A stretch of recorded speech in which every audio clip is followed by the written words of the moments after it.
Hello there, and welcome to another deep dive into the mysteries that shape our world. Before we begin, I'm curious.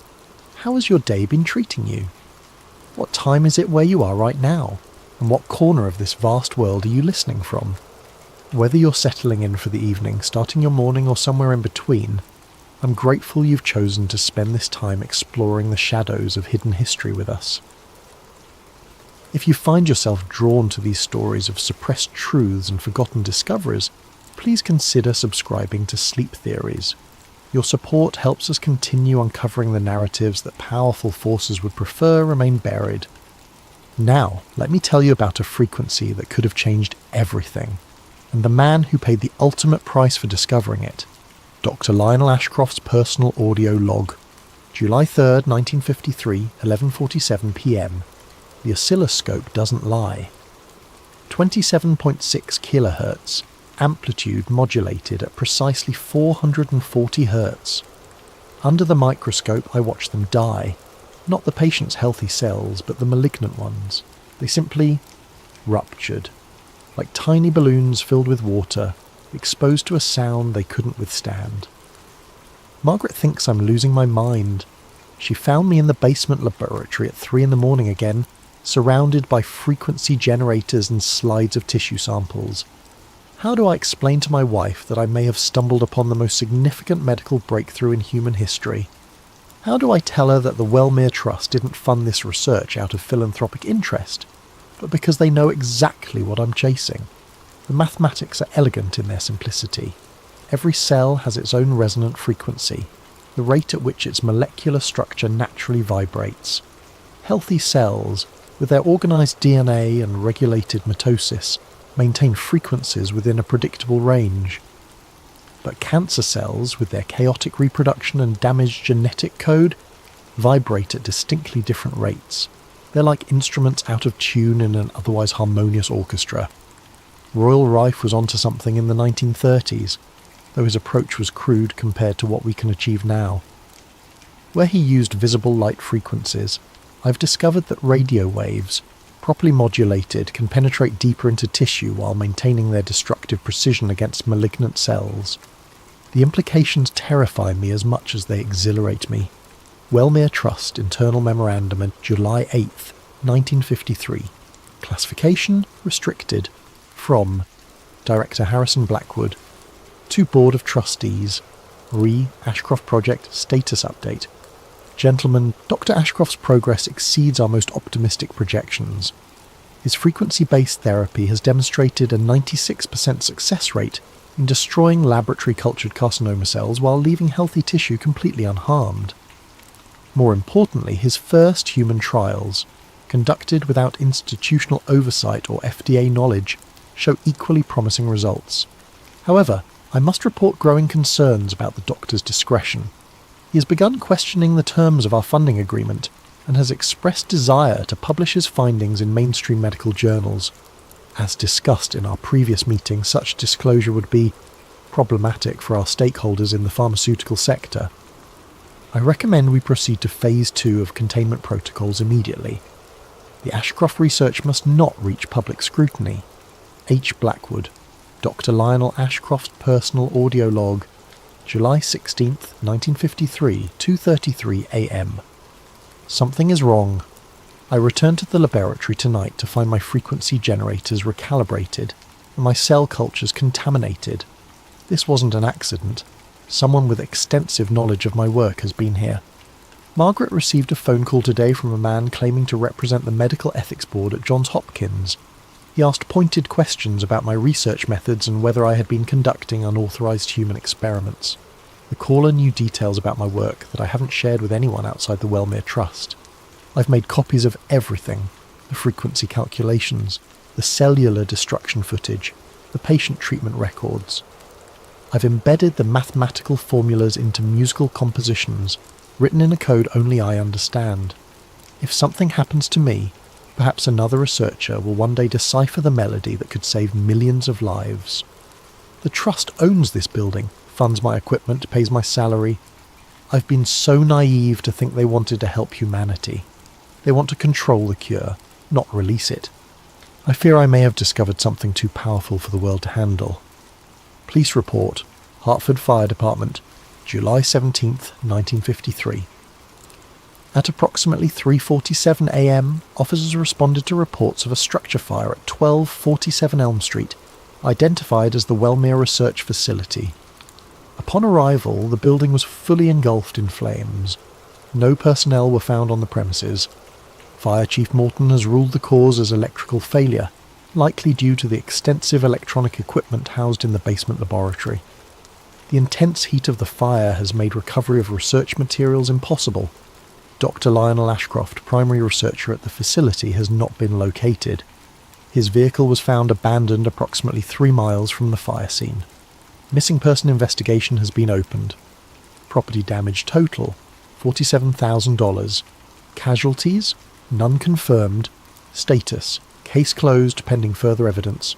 Hartford Tribune, July 19th, 1953. Mysterious fire destroys research facility. Local scientist Dr. Lionel Ashcroft remains missing following a devastating fire that completely destroyed the Wellmere Research Facility early Tuesday morning. Police report finding no trace of the prominent biophysicist who had been conducting privately funded medical research at the location. Harrison Blackwood, director of the Wellmere Trust, expressed grief over the incident. Dr. Ashcroft was a brilliant researcher dedicated to advancing medical science. We can only hope he is found safe and unharmed.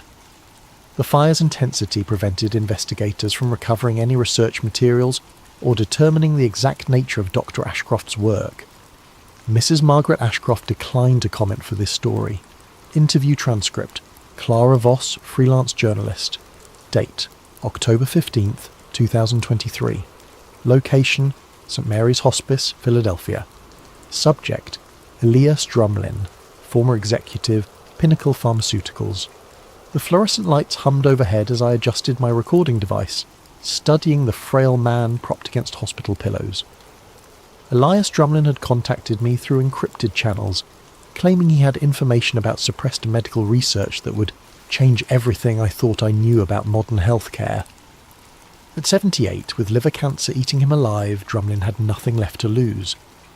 "You're the journalist who exposed the CIA's mind control experiments," he said, his voice barely above a whisper. "Project MK Ultra." "Among other things," I replied. "Your message mentioned something about buried medical research." Drumlin's eyes darted toward the door before he continued. 47 years I worked for Big Pharma. 47 years of watching miracle cures disappear into filing cabinets, of seeing brilliant researchers have their funding cut or their reputations destroyed. He paused to catch his breath, then leaned forward with surprising intensity. "They buried the cure in a frequency, Miss Voss, and a man named Ashcroft died for it." The name meant nothing to me then, but something in Drumlin's tone made me lean closer. "Tell me about Ashcroft." Dr. Lionel Ashcroft disappeared in 1953 after discovering a sound-based cancer treatment. Used radio frequencies to destroy malignant cells without harming healthy tissue. The pharmaceutical industry couldn't let that technology exist. Too much money at stake. Drumlin reached into his bedside table and pulled out a manila folder, his hands shaking.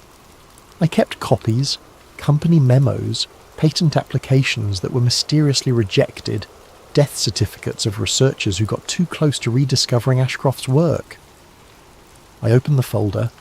The first document was a Pinnacle Pharmaceuticals internal memo dated 1987, marked Confidential Project Silencer. "We maintained a watch list," Drumlin continued. "Scientists working on frequency-based therapies, electromagnetic field research, anything that might lead back to Ashcroft's discovery.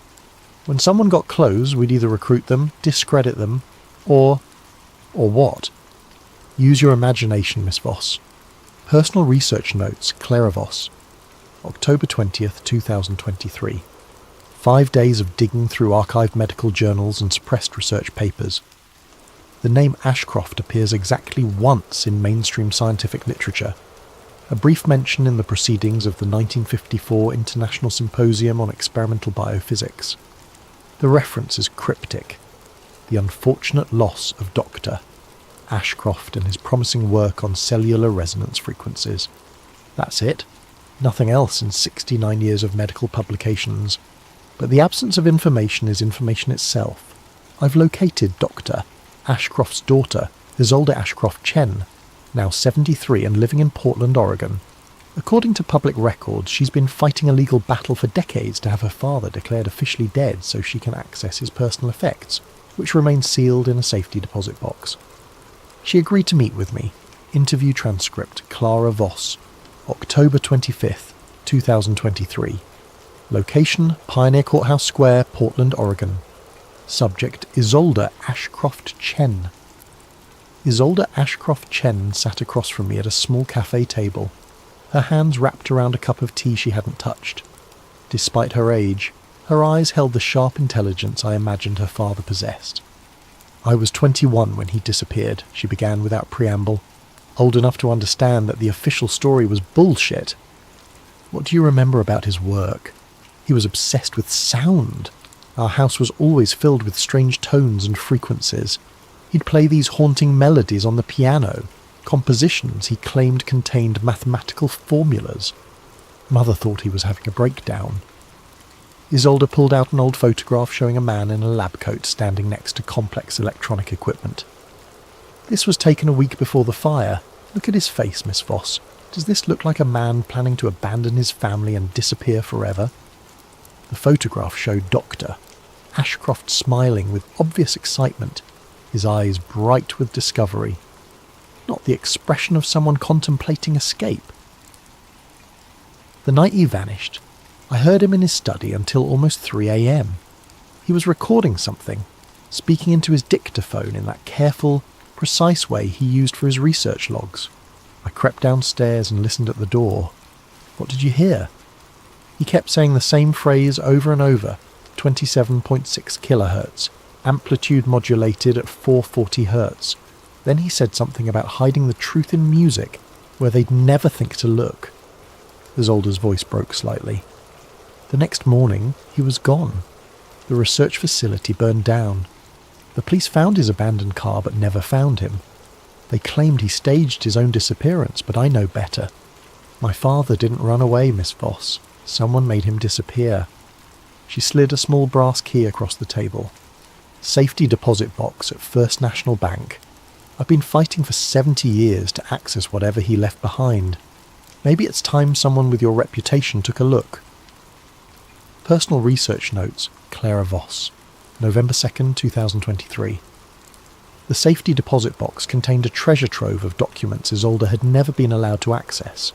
Among them, sheet music for 12 compositions titled Healing Frequencies, mathematical equations written in the margins, and a letter addressed to whoever finds this. The letter in Dr. Ashcroft's handwriting begins, "If you are reading this, then the forces I feared have succeeded in stopping my work. But truth has a way of resonating through time. More importantly, I found an invitation to the 2023 International Conference on Advanced Oncology Research in Geneva, apparently sent to Dr. Ashcroft's old address and forwarded through various channels for 70 years before reaching Isolde. Someone still thinks Dr. Ashcroft might show up. Leaked conference materials, Geneva Medical Summit, November 8th, 2023. Obtained by C. Voss through insider source. I spent 3 days in Geneva, posing as a medical journalist covering breakthrough cancer therapies. The official presentations were standard pharmaceutical fare, new drug combinations, immunotherapy advances, nothing revolutionary. But on the final day, I gained access to a restricted session titled Historical Suppression Models in Medical Innovation. The presenter was Dr. Heinrich Volker, a researcher I'd never heard of representing something called the Medical Heritage Foundation. His presentation included a slide that made my blood run cold. Energetic suppression models, case studies. Royal Raymond Rife, 1888 to 1971. Frequency therapy, pioneer. Dr. Lionel Ashcroft, 1916 to 1953. Cellular resonance research.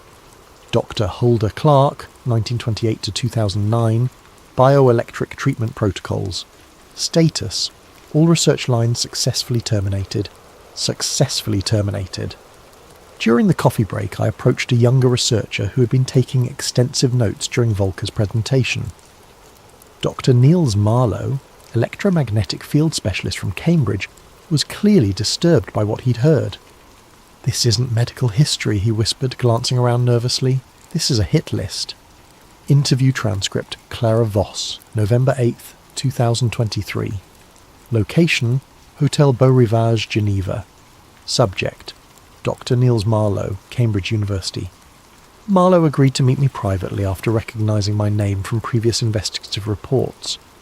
At 34, he represented a new generation of researchers beginning to question the official narrative surrounding suppressed medical technologies. "I've been studying electromagnetic field therapy for 12 years, he began. "The mathematics behind frequency-based cellular destruction are sound. In fact, they're elegant. But every time someone gets close to practical application, their funding disappears or their research gets classified. You think there's an active suppression campaign? I know there is. The US Patent Office maintains what's unofficially called the Dangerous Disruption List. Patent applications for technologies deemed too disruptive to existing economic models. Frequency-based medical devices top that list." Marlowe pulled out his laptop and showed me patent application after patent application, all rejected for national security reasons or insufficient evidence of efficacy. "Look at the mathematical formulas in these applications," he said, pointing to equations that looked remarkably similar to those in Dr. Ashcroft's hidden compositions. They're all variations on the same theme. Someone keeps rediscovering Ashcroft's work and someone keeps burying it. How many researchers have gotten close?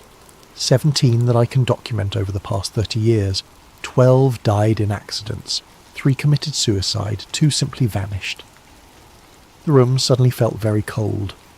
"Dr. Marlowe, would you be willing to help me decode Dr. Ashcroft's musical compositions?" He stared at me for a long moment before nodding. "Miss Voss, if Ashcroft really embedded his frequency formulas in musical notation, and if those formulas actually work, we're talking about the medical discovery of the century, possibly the millennium, and the biggest cover-up in modern history." Exactly. Encrypted email, Dr. Niels Marlowe to Clara Voss, November the 12th, 2023. Subject, urgent pattern recognition. "Clara, I've been analysing the sheet music you provided. The mathematical precision is extraordinary. Each composition encodes specific frequency ranges, amplitude modulations, and harmonic progressions that correspond to cellular resonance patterns. But here's what's disturbing. I ran these formulas through modern cancer cell models using computer simulations. The predicted cellular destruction rates match exactly with the success rates mentioned in Drumlin's pharmaceutical memos. Ashcroft's therapy would have worked. There's no doubt in my mind. I've also discovered something else. 3 research teams in the past 5 years have published papers on electromagnetic field therapy that unknowingly reproduced elements of Ashcroft's work. All 3 teams have since disbanded following equipment failures, funding cuts, or personnel changes. Someone is still watching. Someone is still suppressing this research. We need to meet. I think I know where Ashcroft's original equipment might be. North Personal Journal, Clara Voss, November 15th, 2023. Marlowe's research has revealed a paper trail leading to an abandoned Cold War research facility in Wales. According to declassified documents, Dr. Petra Lang, Ashcroft's former assistant, relocated to the UK after his disappearance and continued working on frequency-based medical research under British intelligence oversight. The facility was decommissioned in 1987, but Marlowe believes Lang's equipment may still be there. We're flying to Cardiff tomorrow. I've taken precautions. Copies of all documents sent to multiple journalists, automatic upload scheduled if I don't check in within 72 hours.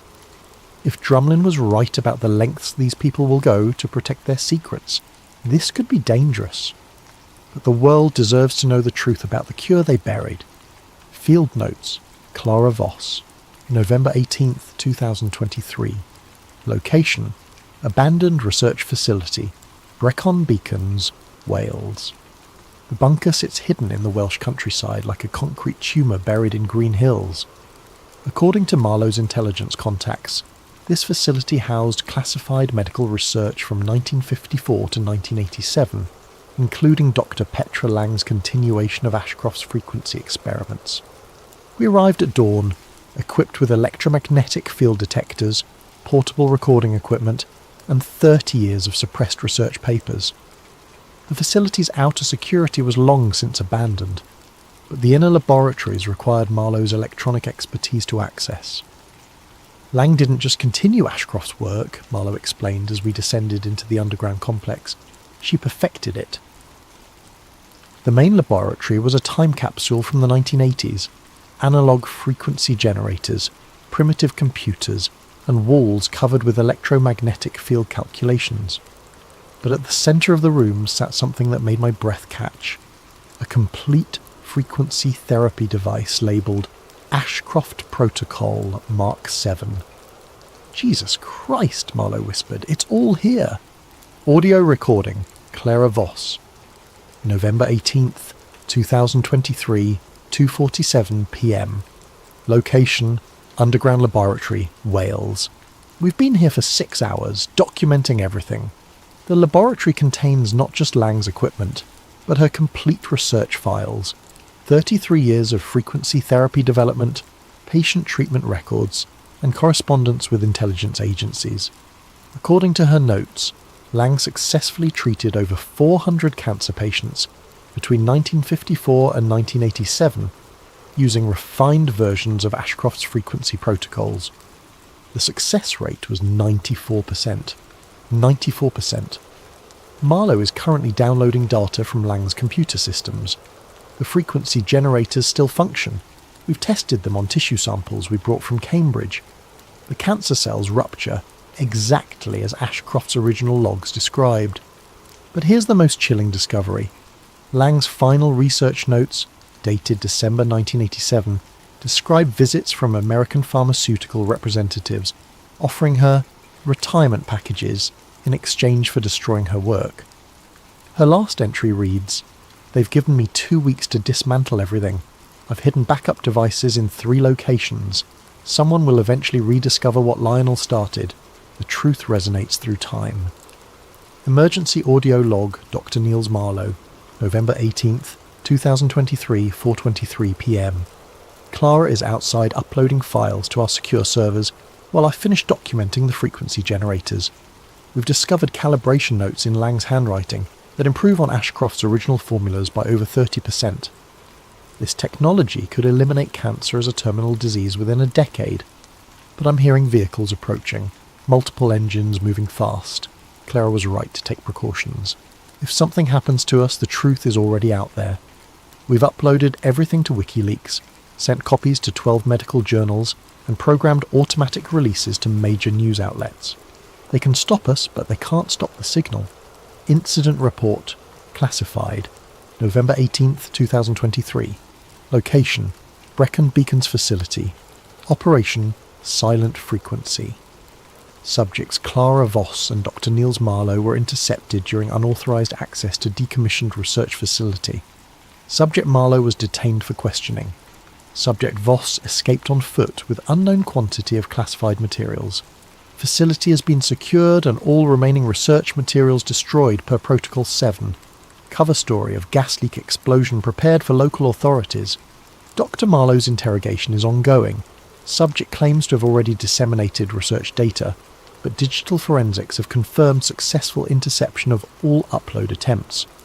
Recommend immediate media suppression protocols and academic discreditation campaign against Subject Voss. Text message thread, Clara Voss to unknown number, November 19th, 2023. Clara, are you receiving this? Unknown. Who is this? Clara. Friend of Niels. He gave me this number before they took him. Unknown. Clara Voss? Clara. Yes. Do you have the files? Unknown. Safe and uploaded. Guardian, Times, Post and 3 medical journals have copies. Clara. When? Unknown. 1 hour ago. The world is about to learn about Ashcroft. Part 5. The Cure They Buried. The Guardian Online, November 20th, 2023. Exclusive. Leaked documents reveal 70-year cover-up of cancer cure by Clara Voss. Classified documents obtained by this reporter reveal that a frequency-based cancer treatment developed in 1953 has been systematically suppressed by pharmaceutical interests and intelligence agencies for over 70 years. Dr. Lionel Ashcroft, a biophysicist who disappeared in 1953, discovered that specific radio frequencies could destroy cancer cells while leaving healthy tissue unharmed. According to leaked research data, the treatment showed a 94% success rate in clinical applications. The documents detail a coordinated campaign to suppress Ashcroft's research, including the destruction of his laboratory, the disappearance of the scientist himself, and the systematic elimination of any researchers who attempted to recreate his work. Social media response, November 20th to 21st, 2023. Breaking medical. Holy shit. If this Ashcroft story is real, every cancer patient has been robbed for 70 years. Ashcroft Files. Skeptical Doc. Frequency therapy. This is the same pseudoscience that's been debunked for decades. Don't fall for conspiracy theories, medical misinformation. A pharma truth. Clara Voss is a known conspiracy theorist. This leaked document story is fabricated to sell her upcoming book. Fake news. Cancer survivor. 2019. My oncologist just told me frequency therapy has no scientific basis. But why would they spend 70 years suppressing something that doesn't work? Ashcroft Protocol. WikiLeaks, confirming authenticity of Ashcroft research documents. Frequency-based cellular destruction is mathematically sound. Medical establishment has questions to answer. Fact-check report, Snopes.com, November the 21st, 2023. Claim, frequency-based cancer cure suppressed by Big Pharma. Rating false. While it's true that Dr. Lionel Ashcroft disappeared in 1953 following a laboratory fire, there is no credible scientific evidence supporting the efficacy of frequency-based cancer treatment. The documents published by journalist Clara Voss cannot be independently verified, and similar claims about suppressed cures have been thoroughly debunked by the medical community. The American Cancer Society states, frequency therapy devices have never been proven effective in clinical trials and may delay proper medical treatment. Multiple medical experts have reviewed the leaked documents and confirm they contain basic errors in cellular biology and electromagnetic theory that would be obvious to any qualified researcher. Facebook/Meta content warning, November 22nd, 2023. This post contains information about medical treatments that have been flagged by our fact-checking partners as potentially misleading or harmful. Links to articles about frequency-based cancer therapy have been restricted to prevent the spread of medical misinformation. For accurate information about cancer treatment, please consult with qualified medical professionals or visit cancer.org. Personal Journal, Clara Voss, November the 25th, 2023. The story lasted 4 days before the algorithm killed it. Facebook restricted sharing. Twitter labelled it misleading health information. YouTube removed every video discussing the Ashcroft files. Google's search algorithm buried the original Guardian article under dozens of debunking pieces that appeared within hours of publication. Public interest evaporated as quickly as it had ignited.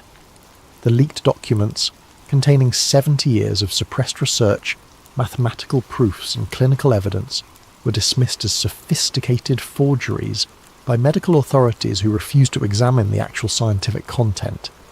Dr. Marlowe's death was reported 3 days ago, officially ruled a suicide following academic disgrace and career destruction. His body was found in the Thames. No note recovered. I know better. Obituary, Cambridge University newsletter, November 28th, 2023. Dr. Niels Marlowe, 34, electromagnetic field research. The university mourns the loss of Dr. Niels Marlowe, who died November 25th following a prolonged struggle with depression and academic misconduct allegations. Dr. Marlowe's career was permanently damaged after his involvement in promoting fraudulent medical research and conspiracy theories regarding suppressed cancer treatments. His association with discredited journalist Clara Voss led to his suspension from Cambridge and the revocation of his research grants. University officials emphasised that Dr. Marlowe's recent claims about frequency-based medical therapy were completely without scientific merit and should not be considered credible academic work. He is survived by his parents and sister. Private message, encrypted channel, December 1st, 2023. From Redacted. To Clara Voss, Miss Voss. You don't know me, but I knew Niels Marlowe. He contacted me 2 days before his death, claiming he had discovered something that would change everything. He was wrong about one thing. They didn't kill the story by discrediting it. They killed it by making people stop caring. But some of us are still listening. Check your mailbox tomorrow morning. There's something you need to see. A friend. Personal journal, Clara Voss. December 2nd, 2023. The package contained no return address, just a manila envelope with my name written in careful block letters. Inside, a brass key identical to the one Isolde had given me, and a handwritten note. 1247 Elm Street, Hartford, Connecticut. Basement radio room. The frequency still resonates. 1247 Elm Street was the address of Dr. Ashcroft's family home, the house where Isolde grew up, where her father composed his musical equations in the study late at night. According to public records, the house has been abandoned since 1987. Isolde moved to Portland decades ago, unable to bear living with the memories. But someone has been maintaining the property taxes, someone who wanted it preserved. Field notes, Clara Voss. December 5th, 2023, location 1247 Elm Street, Hartford, Connecticut. The house sits like a monument to interrupted genius. 70 years of New England weather have weathered the exterior, but the structure remains sound. The key opened the front door as if it had been waiting for me. Inside, everything was exactly as a 1950s family might have left it. Furniture covered in dust sheets, family photographs on the mantelpiece, a baby grand piano in the front parlour with sheet music still on the stand. The basement was different. Someone had been here recently. The dust was disturbed, and modern electronic equipment sat alongside vintage radio components. At the centre of the room, a shortwave radio, still plugged in, still functional, and still playing. The sound was barely audible, a low harmonic tone that seemed to resonate in my bones. I recognised the frequency from Dr. Ashcroft's research notes. 27.6 kHz, amplitude modulated at 440 Hz. The frequency that kills cancer cells. Audio recording found on vintage radio. Recorded December 5th, 2023. Voice analysis, 87% match to Dr. Lionel Ashcroft archive samples. My name is Dr. Lionel Ashcroft. If you are hearing this message, then you have followed the frequency back to its source. I did not die in 1953. I was extracted, rescued by allies who understood what my research represented and what forces would do anything to suppress it. I have spent 70 years in hiding, continuing my work, refining the protocols, waiting for the right moment to emerge. That moment is now. The treatment works. It has always worked. I have personally treated over 3,000 patients in the past 7 decades, maintaining a success rate of 96.7% across all cancer types and stages. The mathematical proofs are sound. The biological mechanisms are well understood. The only thing standing between humanity and the elimination of cancer as a terminal disease is the economic interest of those who profit from prolonged treatment rather than cure. But truth resonates at its own frequency, and that frequency cannot be silenced forever. To whoever finds this message, I am old now, but my work continues. Look for the second key. Follow the harmonic progression. The cure they buried is about to rise from the grave. Final personal journal entry, Clara Voss, December the 6th, 2023. The package arrived this morning via anonymous courier. Inside, a flash drive labelled Ashcroft Protocol V2.0 for humanitarian use only, and a letter in handwriting I now recognised. Miss Voss, your investigation has impressed me. Your courage in the face of certain retaliation proves you understand what's at stake. The attached files contain everything: frequency calculations refined over 70 years, treatment protocols, patient records, and most importantly, schematics for building frequency therapy devices using readily available components. I am 107 years old. I will not live to see the world embrace this technology, but perhaps I've lived long enough to ensure they cannot bury it again. Upload these files everywhere. Make them impossible to suppress. Let the frequency of truth resonate across the globe. The cure was never lost. It was only waiting for the right moment to be found. Dr. Lionel Ashcroft. I'm writing this from a coffee shop in downtown Hartford, using their public Wi-Fi to upload Dr. Ashcroft's final research to every medical database, research repository, and file sharing platform I can access. The files are spreading faster than they can be taken down, translated into dozens of languages, downloaded by researchers, doctors, and ordinary people who have lost loved ones to a disease that could have been cured 70 years ago. This time, the frequency will not be silenced. This time, the truth resonates. Global News Alert. December the 7th, 2023. Medical researchers worldwide are scrambling to verify the authenticity of research files that have appeared simultaneously on hundreds of platforms, claiming to contain complete treatment protocols for frequency-based cancer therapy. The files attributed to missing scientist Dr. Lionel Ashcroft include detailed instructions for building electromagnetic field devices using common electronic components. Several independent research teams have announced plans to begin immediate verification studies, despite pharmaceutical industry warnings about dangerous medical misinformation. The story continues to develop. Final audio log, Dr. Lionel Ashcroft.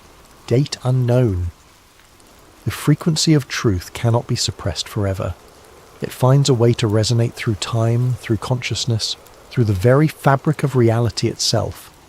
They buried my cure, but they could not bury the mathematics that govern the universe. They silenced my voice, but they could not silence the harmonic progression that destroys malignant cells while healing healthy ones. To every researcher who will carry this work forward, to every patient who will benefit from treatments they tried to steal from humanity, to every person who refuses to accept that profit should triumph over healing, the frequency still resonates. The cure was never lost, it was only waiting to be found. End of transmission. 6 months after the Ashcroft files went viral, the first independent verification studies began publishing results. The frequency-based cellular destruction protocols worked exactly as described in the 70-year-old research. Major pharmaceutical companies launched immediate legal challenges, claiming patent infringement on proprietary electromagnetic therapy technologies, inadvertently confirming they had been developing similar treatments in secret for decades. The algorithms of silence proved less effective in the digital age. Truth, it seemed, really did resonate at its own frequency, and that frequency could no longer be suppressed. Dr. Clara Voss disappeared 3 weeks after her final journal entry. Her apartment was found empty, with no signs of struggle. Security cameras showed her leaving voluntarily with a small suitcase and a knowing smile. Some say she's continuing her investigation from hiding. Others believe she joined the network of researchers working to distribute Ashcroft's technology worldwide. But late at night, if you tune a shortwave radio to 27.6 kHz and listen carefully, you might hear a faint harmonic tone, the frequency of healing, the sound of truth that refuses to be silenced.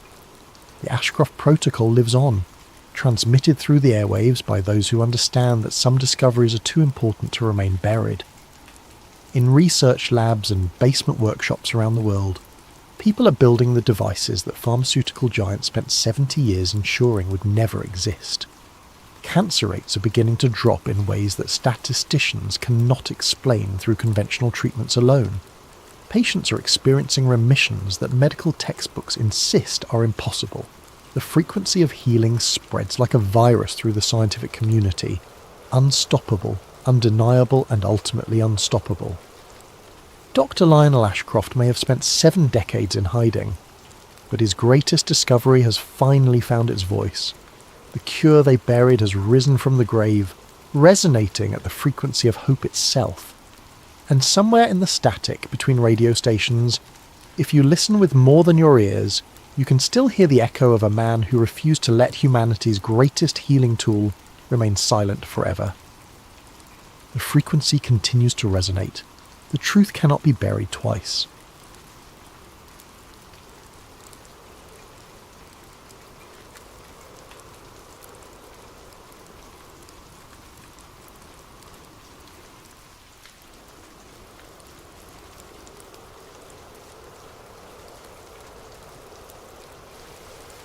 The retired military satellite KH-14B hadn't been active for 3 years.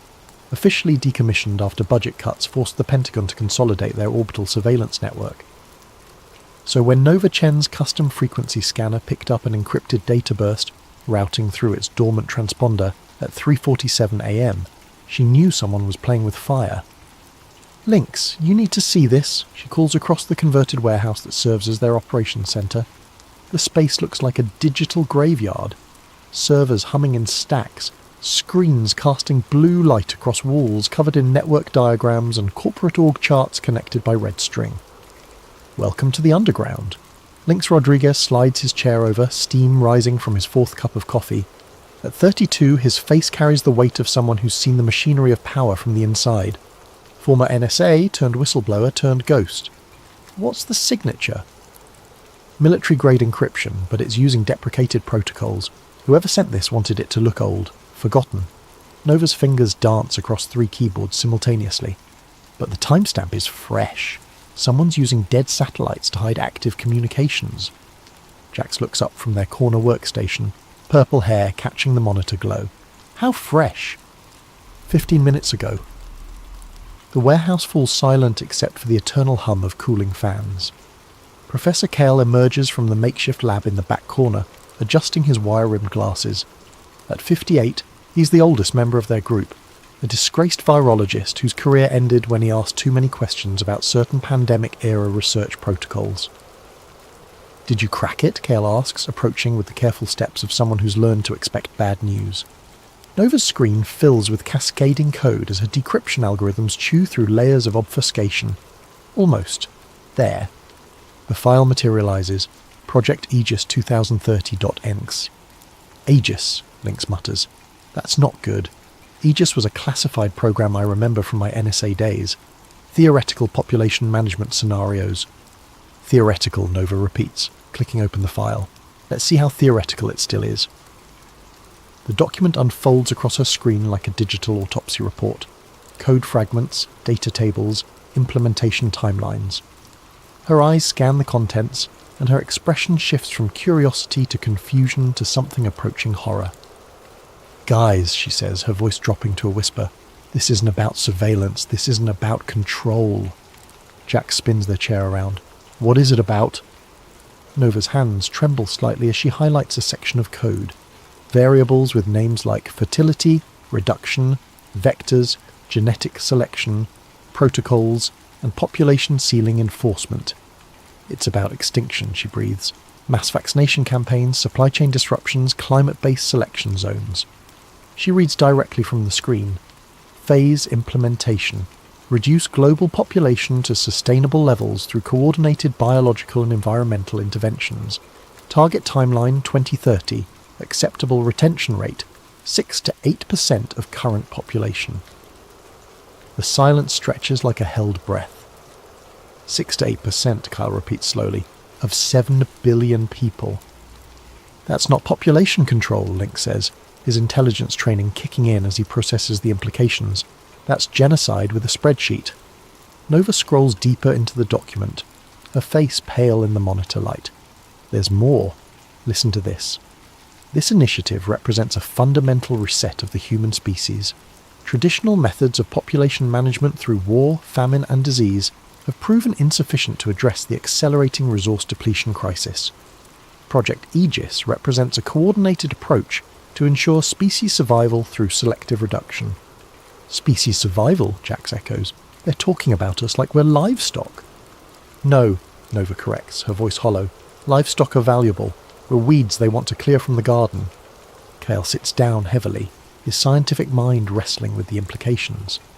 During his years researching virology, he'd seen enough classified projects to know that the line between theoretical and operational could be crossed with a single authorization signature. "We need to verify this," he says finally. "Cross-reference with known programs, trace the source, build a complete picture. If this is real," Nova finishes, "we're looking at the greatest crime in human history, and it's already begun." Lynx pulls up his contacts, a carefully maintained network of sources still embedded in various intelligence agencies. "I'll reach out to my people, see what chatter I can pick up. I'll dig into the technical specifications," Jax offers. "These code fragments reference specific biological agents.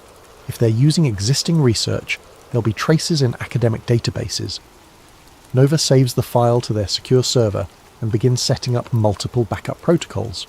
"Professor, we need you to analyze the biological components. Your expertise might be the key to understanding how they plan to implement this." As the team disperses to their workstations, the weight of their discovery settles over the warehouse like digital smoke. They've stumbled across something that wasn't meant for human eyes, a blueprint for the end of the world as they know it. Outside, the city sleeps on, unaware that 4 people in a converted warehouse have just glimpsed the future, and it looks like a graveyard with Wi-Fi. Nova stares at the file name blinking on her screen, Project Aegis 2030.nc. In mythology, Aegis was the shield of Zeus, a divine protection for the gods. But protection for whom? And protection from what? As she begins her deep dive into the data, one phrase keeps echoing in her mind from the document's executive summary. "This isn't about control, it's about resetting the species." The countdown, she realizes, isn't to some distant apocalypse. It's to tomorrow. 3 days of sleepless research have transformed their warehouse into a conspiracy theorist's fever dream. Every wall now displays interconnected timelines, corporate hierarchies, and data flowcharts that would make a forensic accountant weep. Nova hasn't left the building since they cracked the Aegis file, surviving on instant ramen and the kind of caffeine-fueled determination that borders on religious fervour. "I found the breadcrumbs," she announces, her voice hoarse from exhaustion, and chain-smoking cigarettes she bummed from Lynx. The World Population Summit in Cairo, 1994. Most people remember it as a boring UN conference about reproductive rights and sustainable development. She pulls up archived documents on the main display screen, official transcripts, media reports, diplomatic cables, standard bureaucratic theatre. But look what happens when you dig into the closed-door sessions. A classified document appears, heavily redacted but with enough visible text to tell a story. The header reads, "Adaptive Earth Framework, Preliminary Implementation Strategies." Cale adjusts his glasses, squinting at the screen. "I remember this conference. I was a graduate student then, writing my dissertation on population genetics. There were rumours about private sessions, but nobody talked about what was discussed," Nova finishes. "Except someone did. Deep in the diplomatic archives, buried under 17 layers of classification, I found this." She highlights passages that make the room's temperature seem to drop. Non-essential demographic drift must be addressed through coordinated intervention. Genetic dead zones present opportunity for selective resource allocation. Acceptable fallout parameters established at 85 to 90% reduction over 2-generation cycle. Project requires integration of medical, agricultural and environmental vectors. Jax looks up from their workstation, where they've been cross-referencing pharmaceutical patents. "Nova, you need to see this. Those medical vectors they mention. I've been tracking the patent filings, and there's a pattern." They throw their research onto the shared screen. Dozens of pharmaceutical patents filed between 2018 and 2023, all connected to a web of shell companies, all related to mRNA modification technology. But here's the weird part, Jax continues. These patents aren't just for vaccines. They're for genetic modification systems that can be activated remotely, dormant until triggered by specific environmental factors. Cale's face goes pale. That's not possible. The technology to create delayed activation genetic modifications didn't exist in 2018, Jax agrees, but it does now, and according to these patents, it's been deployed. Nova pulls up another document from their Aegis cache. "Remember, Professor, you mentioned seeing strange compounds in vaccine trials during the pandemic? Trials with non-public results?" Cale nods slowly. "There were inconsistencies. control groups that should have shown specific immune responses but didn't, novel proteins that had no apparent therapeutic function. When I raised concerns, you were discredited and forced out, Nova says. They called you a conspiracy theorist. Because I was asking the wrong questions, Kale realises. I was looking for immediate effects, but if these compounds were designed for delayed activation... Link slides his chair over, holding a printout of classified communications he's pulled from the old NSA databases. I've been digging through archived surveillance reports. Remember how during the pandemic, certain rural areas had unusually high vaccination rates, areas that normally resist federal health initiatives. He spreads out a map showing vaccination distribution patterns across the United States. Strange clusters appear in seemingly random locations. Rural counties in Montana, farming communities in Iowa, small towns along the Appalachian Trail. These aren't random, Nova says, studying the pattern. They're systematic. Someone was targeting specific populations. Or specific genetic profiles, Kale adds quietly. Jax's workstation chimes with an alert. Guys, I've been monitoring dark web chatter about unusual health trends. Look at this. They project a series of forum posts, social media reports, and medical anomalies from the past 6 months. Unexplained fertility drops in rural communities. Unusual autoimmune responses in adults aged 25 to 45. Regional variations in birth defects that don't match known environmental factors. Agricultural workers reporting mysterious illnesses that don't respond to standard treatments. Nova connects the dots on their shared display, drawing lines between vaccination sites, health anomalies, and demographic data. The pattern that emerges looks like a slow-motion biological weapon detonating across the landscape. They weren't just treating viruses, she says, echoing Kale's earlier words. They were treating the future human genome. Lynx pulls up another classified document, this one from a more recent surveillance operation. There's more. I found references to something called genetic compatibility mapping in Department of Homeland Security briefings. They've been collecting DNA samples through routine medical procedures and cross-referencing them with... He stops, staring at the screen. With what? Nova prompts. With survival probability models, he finishes. They're not just tracking who might survive their selective reduction. They're actively identifying who they want to eliminate. The warehouse falls silent as the implications settle over them like digital ash. They're not just looking at a conspiracy. They're looking at the implementation phase of humanity's final exam.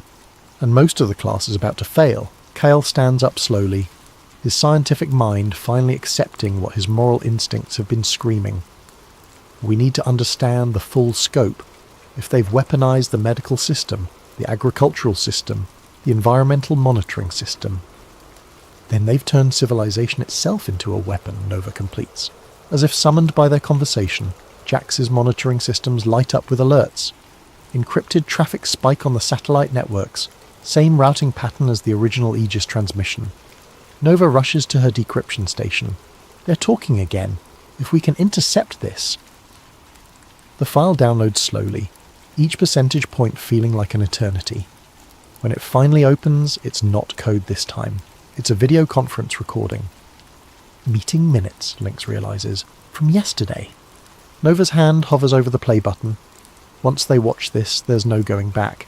No pretending they stumbled across theoretical documents or academic exercises. Whatever's on this recording, she says, it's going to show us who's behind this, and what comes next. She clicks play. The screen fills with faces they recognise from news broadcasts and magazine covers. World leaders, tech billionaires, pharmaceutical executives, and scientists, all sitting around a virtual conference table discussing the end of the world with the casual tone of a quarterly earnings call. And in the corner of the screen, a countdown timer. 18 months, 14 days, 7 hours, 23 minutes. The clock is ticking, and they're about to learn exactly what happens when it reaches 0. The video quality is surprisingly good for something intercepted from a rerouted satellite signal. Crystal clear audio, HD resolution, perfect lighting. Almost as if whoever recorded this wanted it to be found by someone with the right skills and motivation. Nova adjusts the audio levels as familiar faces fill the screen. She recognises at least half of them. Pharmaceutical CEOs who've been in the news, tech moguls who've testified before Congress, government officials whose names appear in leaked documents weekly. But it's the people she doesn't recognise that worry her more. Faces that suggest power operates in layers the public never sees. "Audio check," a voice says off-screen. "We're recording for the archive. All participants have been verified through biometric confirmation." "Proceed with briefing," responds a woman Nova recognises as the director of the World Health Organization. Phase 3 implementation status. A man in his 60s, distinguished silver hair, appears in a separate window. The nameplate reads, Dr. Harrison Vale, Protean Core Industries. Nova makes a mental note. She's never heard of Protean Core, which means they've done excellent work staying invisible. Phase 3 is proceeding on schedule, Dr. Vale reports. Biometric surveillance systems are now operational in 847 rural zones across 17 countries. Heat mapping, fertility tracking, and genetic sequencing capabilities are running at full capacity. Jax pauses their other work to focus on the video. Genetic sequencing? That's not something you can do remotely. Unless, Kale says slowly, you've already collected samples through other means. On screen, Dr. Vale continues. Integration with consumer health devices has exceeded projections.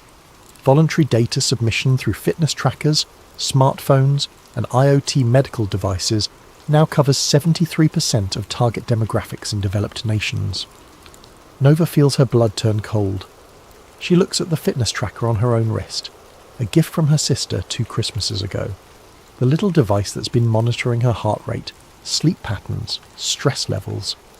The device that connects to her phone, which connects to the cloud, which connects to... Smart device penetration in rural areas remains challenging, Dr. Vale continues, but our partnerships with agricultural technology companies have provided alternative collection methods. Genetic material harvested through routine veterinary procedures on livestock has proven surprisingly effective for human population mapping. "What the hell does that mean?" Jax whispers. Kale's face has gone ashen. Cross-species genetic contamination. If they're introducing human genetic markers into livestock, then tracking the animal genetics. They can map human populations through the food chain, Nova finishes. Every hamburger, every glass of milk, every piece of chicken carries genetic data. On screen, the meeting continues. A younger man, maybe 40, appears in a new window. His nameplate reads, Marcus Chen, Global Agricultural Systems. Nova notices the shared surname but feels no family connection, only revulsion.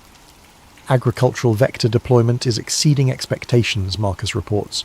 mRNA modification systems are now integrated into feed supplies for cattle, poultry and swine across North America and Europe. Human consumption data indicates 94% population exposure through dietary intake. Side effects, asks the WHO director. Minimal immediate impact as designed. However, fertility rates in test regions are down 23% year over year, with accelerating decline patterns. Autoimmune responses are appearing within expected parameters. Nova's hands shake as she realizes what they're watching. These aren't plans being discussed.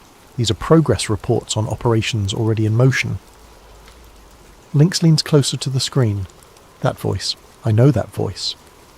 A new participant joins the call, their video window appearing in the center of the screen. The image is deliberately obscured. Shadows and lighting designed to hide identity. But the voice is clear and authoritative. Psychological conditioning remains our most effective vector, the shadowed figure reports. Media saturation campaigns have successfully normalized concepts of population reduction, climate-based selection, and voluntary extinction movements. Social media algorithms are amplifying despair, hopelessness, and anti-natalist sentiment across target demographics.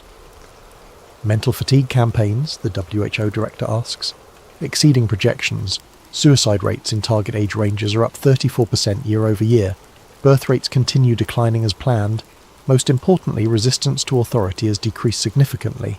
Population compliance with future directives is expected to be near universal. Jack stands up abruptly, knocking over their chair. They're not just poisoning our bodies, they're poisoning our minds. Nova pauses the video, needing a moment to process what they're witnessing. This isn't just biological warfare. It's psychological, social, environmental. They've weaponized everything we depend on to survive. Food, air, water, information, Lynx lists. They're not attacking civilization. They've turned civilization into the weapon. Cale sits down heavily, his scientific worldview crumbling and reforming around this new reality. The fertility decline, the autoimmune disorders, the psychological depression epidemics, it's all connected, it's all intentional. Nova resumes the video. The shadowed figure continues speaking. Phase 4. Preparation is nearly complete. Environmental triggers are in position. When activated, they will catalyze the biological modifications already present in target populations. Estimated timeline for full effect 18 months. The WHO director nods. Excellent. What about resistance potential? Minimal. Independent researchers who've approached relevant discoveries have been discredited, defunded, or eliminated from academic and professional positions. Media coverage of related topics has been successfully redirected toward established conspiracy theory frameworks, ensuring any accurate information is dismissed as paranoid delusion. Nova feels the walls of their warehouse closing in. How many others have found pieces of this puzzle? How many have been silenced? Dr. Vale, the shadowed figure continues. Status report on asset protection. Dr. Vale reappears on screen. Protection protocols are operational. All essential personnel and their families have received modified treatments. Genetic compatibility with post-implementation environment is confirmed. We estimate a protected population of approximately 500,000 globally. 500,000, Jax repeats numbly, out of 7 billion. The video quality starts to degrade as the satellite connection becomes unstable. But one final exchange comes through clearly. Any concerns about detection? Unlikely. The full scope of the operation requires integration of data from medical, agricultural, environmental, technological and psychological sources. No single research team or intelligence agency has access to all vectors simultaneously.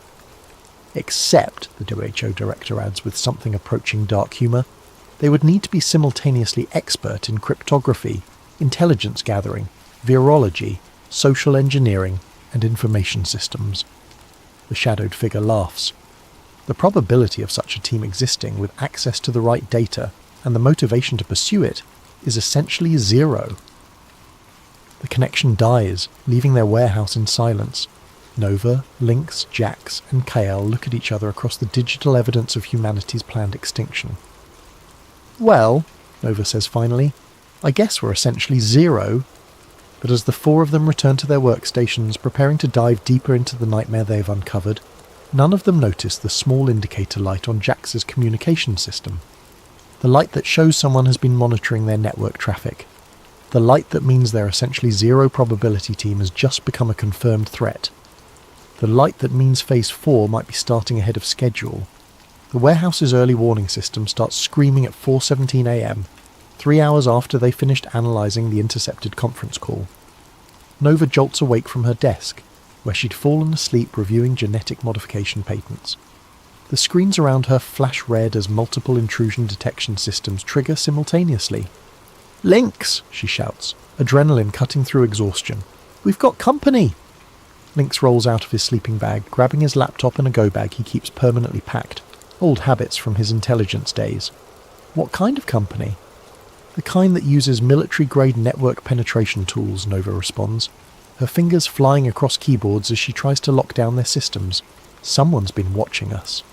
Jax appears from the back room, purple hair messy from sleep but their eyes sharp with focus. "How long have they been in our network?"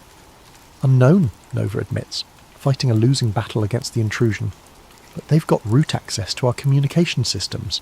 They've seen everything." Cale emerges from his makeshift lab, clutching a hard drive.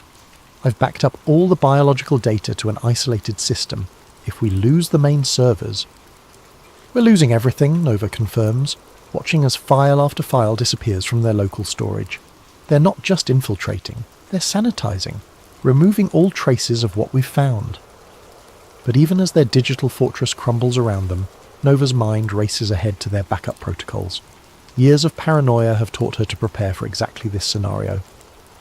Jax, activate the mesh network. Lynx, get the satellite uplink ready. We're going distributed. The warehouse transforms as hidden systems come online. What appeared to be a simple hacker den reveals itself as a sophisticated intelligence operation. Jax's workstation unfolds into a multi-array communication hub. Lynx produces equipment that definitely didn't come from civilian sources. Nova's desk reveals hidden servers and backup power systems. "Professor," Nova calls, "how much of your research is stored offline?" "Everything critical," Kale confirms. "I learned not to trust cloud storage after they destroyed my academic career." As their attackers continue dismantling their main systems, the team executes an evacuation protocol they've rehearsed, but hoped never to use. Critical files transfer to multiple secure locations. Communication channels shift to encrypted networks. Physical evidence gets packed into go bags. But Nova isn't running yet. Instead, she's doing something that would seem insane to anyone who doesn't understand her particular brand of digital warfare. She's tracing the intrusion back to its source. "What are you doing?" Lynx demands, watching her work as alarms continue screaming around them. "If they're watching us," Nova says through gritted teeth, "then we're watching them back." Her screen fills with a network traffic analysis, packet traces, and routing information. The attack is sophisticated, routed through multiple proxy servers and anonymization networks. But sophistication creates complexity, and complexity creates vulnerabilities. "There," she breathes, highlighting a data stream. "They're not just stealing our files, they're uploading something." The upload completes just as Nova isolates the data stream, a single file placed carefully in their system logs where it would be discovered during any forensic analysis. Child pornography, Lynx realizes, reading the file metadata. They're setting us up. When law enforcement finds this place, we'll be dismissed as perverts and criminals instead of researchers, Nova finishes. Brilliant. Completely discredit us while making sure no one looks too closely at what we actually found. But Nova's trace has revealed something else, the real location of their attackers, and it's not some anonymous hacker collective or foreign government. They're operating out of the Protean Core building, she announces. Dr. Harrison Vale's company.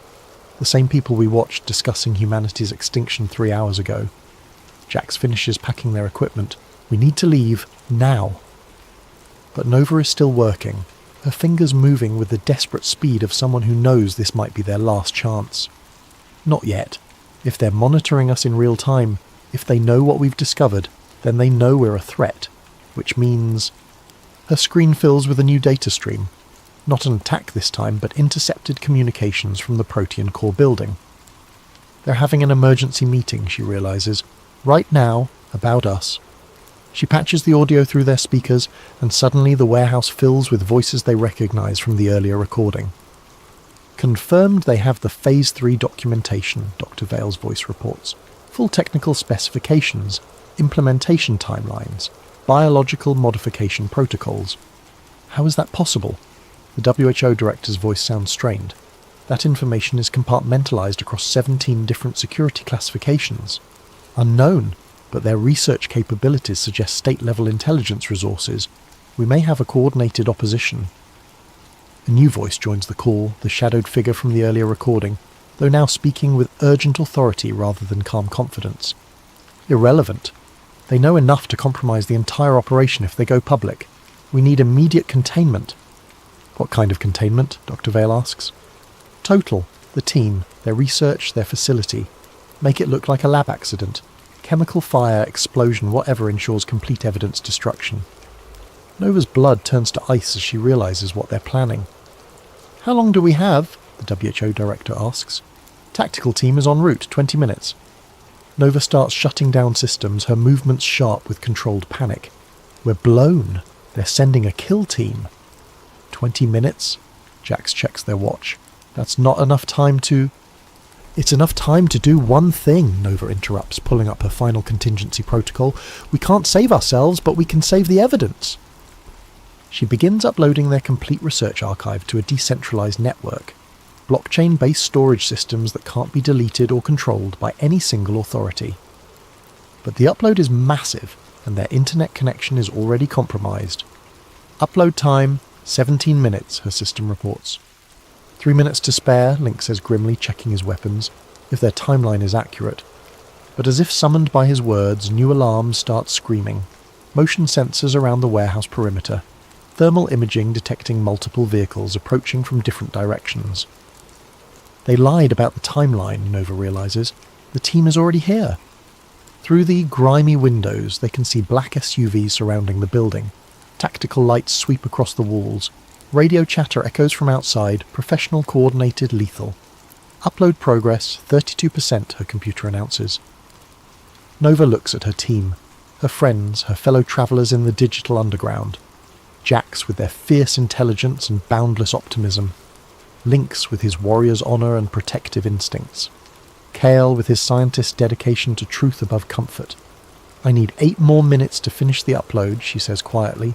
"Can you give me 8 minutes? Lynx checks his rifle, the same model he carried during his government service.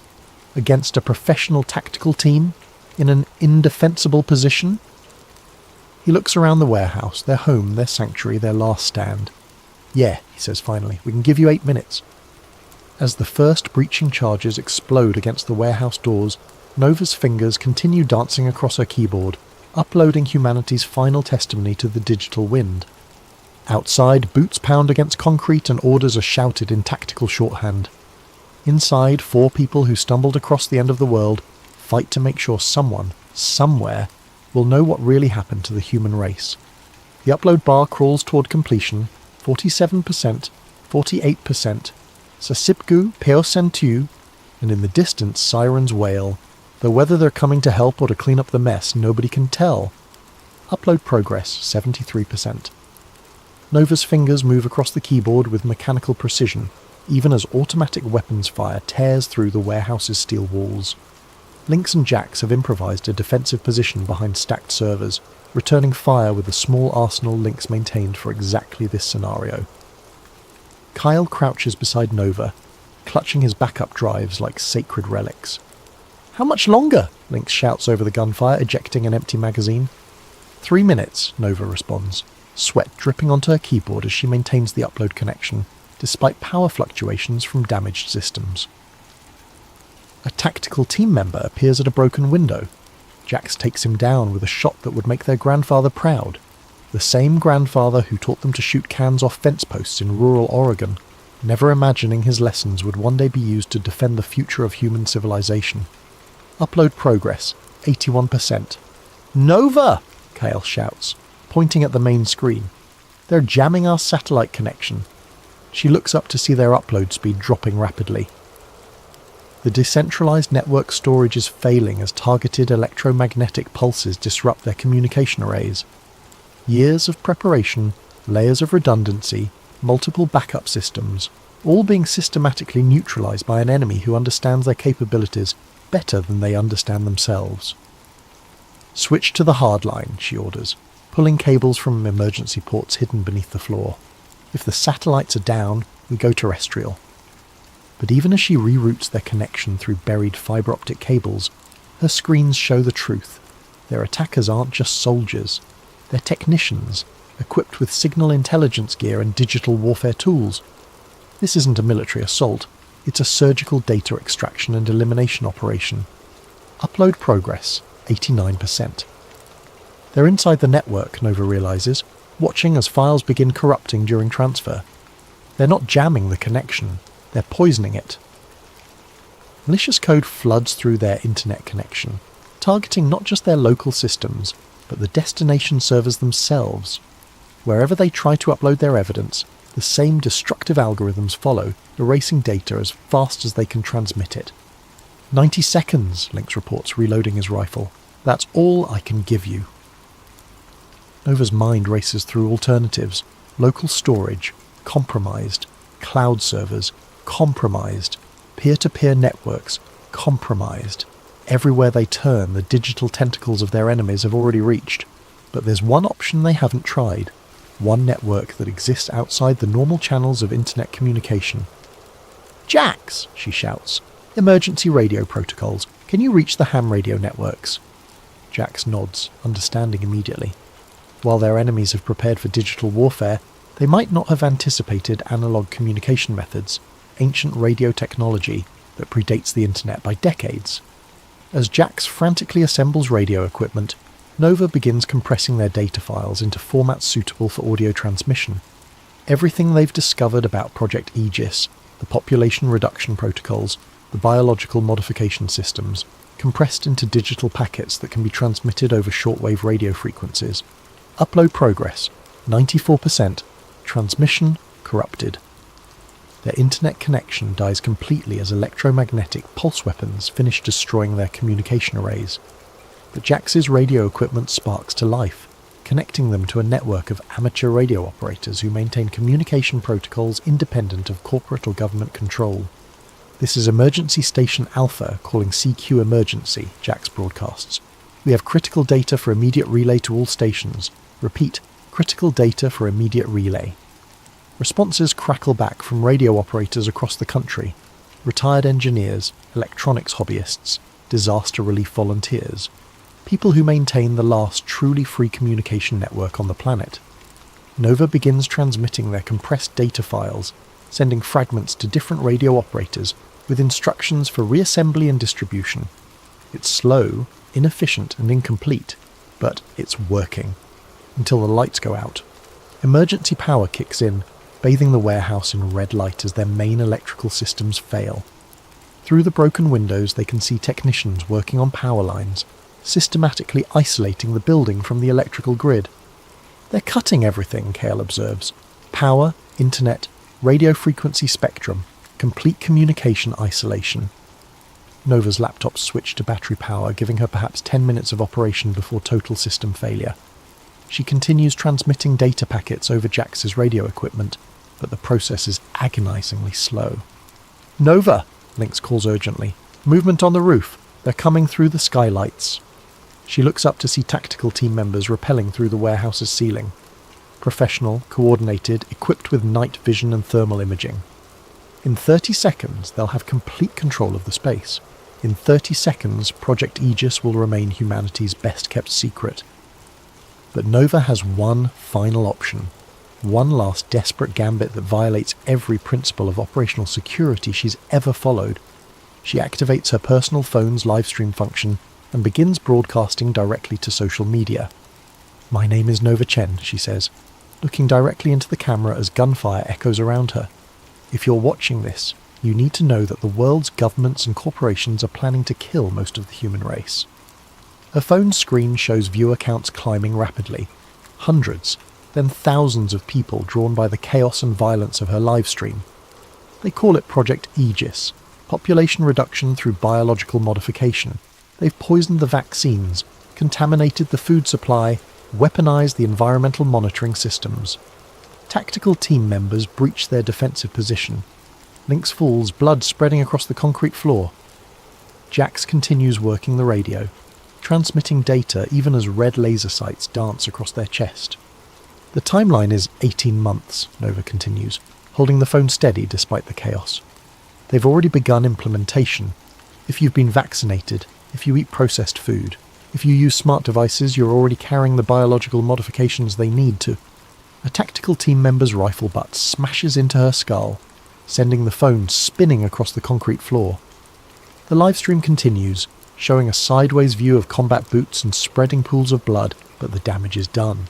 In the 3 minutes her stream was active, over 50,000 people watched Nova Chen's final testimony. And in the age of social media, 50,000 becomes 5 million in a matter of hours. The last thing her phone's camera captures before the screen goes black is a gloved hand reaching down to pick it up. In the background, a voice speaks with calm authority. "Sanitize everything. No evidence, no witnesses, no trace this facility ever existed." Then static, then silence, then nothing. 6 months later. The official report from the Woodland Fire Department described it as a tragic industrial accident. Improper storage of chemical solvents in a converted warehouse led to an explosion that killed 4 squatters and destroyed the building completely. Local news covered it for exactly 1 day before moving on to more compelling stories. The livestream that briefly appeared on various social media platforms was quickly removed for violating community guidelines against violent content and misinformation. Users who tried to share or discuss it found their accounts suspended or shadow banned. Within a week it had been scrubbed from mainstream platforms entirely. But the internet remembers everything, especially the things someone desperately wants forgotten. On encrypted message boards and dark web forums, fragments of Nova's final broadcast circulate like digital samizdat. Grainy screenshots, audio clips, transcribed quotes passed from user to user through carefully maintained networks of paranoid technologists and dedicated conspiracy researchers. Truth Seeker 2030 posts on an anonymous forum. "Anyone else remember that warehouse livestream from 6 months ago? the girl talking about Project Aegis. Can't find it anywhere now, but I swear I downloaded a copy. Digital Ghost responds, had the same video. File corrupted when I tried to open it last week. All my Aegis research just disappeared, like it was never there. Red Pill Reality chimes in. Same here. But I remember what she said. Population reduction, biological modifications, food supply contamination, 18 months. We're down to 12 months now. The conversations multiply across platforms that exist in the shadows of the normal internet. Ham radio operators share fragments of the data Jax transmitted in those final minutes. Academic researchers quietly compare notes about unusual patterns in pharmaceutical trials and agricultural modifications. Environmental scientists notice anomalies that match the warnings from a warehouse that officially never existed. Dr. Sarah Martinez, epidemiologist at UC Davis, publishes a paper about unexplained fertility decline in rural agricultural communities. She doesn't mention Project Aegis directly, but her data matches the patterns Nova's team identified with unsettling accuracy. Professor David Kim at MIT releases research about novel proteins found in certain vaccine batches, proteins with no apparent therapeutic function. His funding gets cut 3 weeks later, and his department chair suggests he focus on less controversial research topics. Environmental journalist Lisa Chen, no relation to Nova despite the shared surname, investigates reports of unusual biometric surveillance equipment appearing in remote areas. Her article gets killed by her editor, who explains that the magazine's parent company has concerns about unfounded conspiracy theories. But each cancelled publication, each suppressed research project, each deleted social media post creates a new data point in a pattern that becomes hard to ignore. The truth spreads like a virus through the digital underground. 12 months later, Maya Patel is 17 years old and has never heard of Nova Chen, Lynx Rodriguez, Jax Morrison, or Professor Kale. She lives in a small village in rural India, where internet access is limited, and social media is considered a luxury for urban elites. But Maya is smart, curious, and has access to her school's computer lab 3 days a week. She spends her time learning about environmental science, genetic engineering, and the intersection of technology and biology. Her dream is to study at a Western university and help solve the world's agricultural challenges. It's during one of these computer lab sessions that she finds the flash drive. Buried in a box of discarded electronics donated to the school, wrapped in plastic and electrical tape like someone tried very hard to preserve it. The label, written in faded ink, reads, Population Zero Proof.Vault. Maya plugs it into the computer, expecting maybe some students' old homework or family photos. Instead, she finds 847 gigabytes of encrypted data files, research documents, intercepted communications, and video recordings. She finds genetic modification protocols, pharmaceutical patents, agricultural contamination systems, and psychological warfare strategies. She finds the complete archive of everything Nova Chen's team discovered about Project Aegis. The encryption is military grade, but Maya is patient and clever. She spends 3 weeks cracking the access codes, working during lunch breaks and staying after school until the janitor kicks her out. When she finally opens the files, she spends another week just trying to understand what she's looking at. Population reduction through coordinated biological intervention. Genetic modification systems activated by environmental triggers. Food chain contamination designed to cause sterility and immune system failure. Psychological warfare campaigns to normalize extinction and reduce resistance to authority. A timeline that originally targeted 2030, but has been accelerated to 2027. Maya realizes she's looking at the blueprint for humanity's planned extinction, and according to the timestamps on the most recent files, the final phase is scheduled to begin in 6 months. She copies everything to multiple storage devices and begins the careful process of verification, cross-referencing patent filings, pharmaceutical research, agricultural modifications, environmental monitoring data. Every piece of evidence Nova's team gathered, Maya confirms through independent research. It's all true, it's all happening, and almost nobody knows. But Maya Patel is 17 years old, raised in a culture that reveres education and truth-telling above personal safety. She doesn't consider keeping the information secret. She doesn't wonder if she might be wrong. She doesn't worry about the consequences of speaking truth to power. She uploads everything to every platform she can access. WikiLeaks, anonymous file-sharing networks, academic databases, social media platforms, government transparency websites, journalist tip lines, activist organisations, environmental groups, medical research communities. She translates key documents into 17 languages and distributes them through international networks. She creates simplified summaries for non-technical audiences and detailed analyses for subject matter experts. She floods the internet with the truth about Project Aegis, and this time it's too late to stop the signal. Within hours, Maya's uploads are being downloaded thousands of times. Within days, the downloads become millions. Major news outlets pick up the story. Government officials demand investigations. International health organisations call emergency sessions.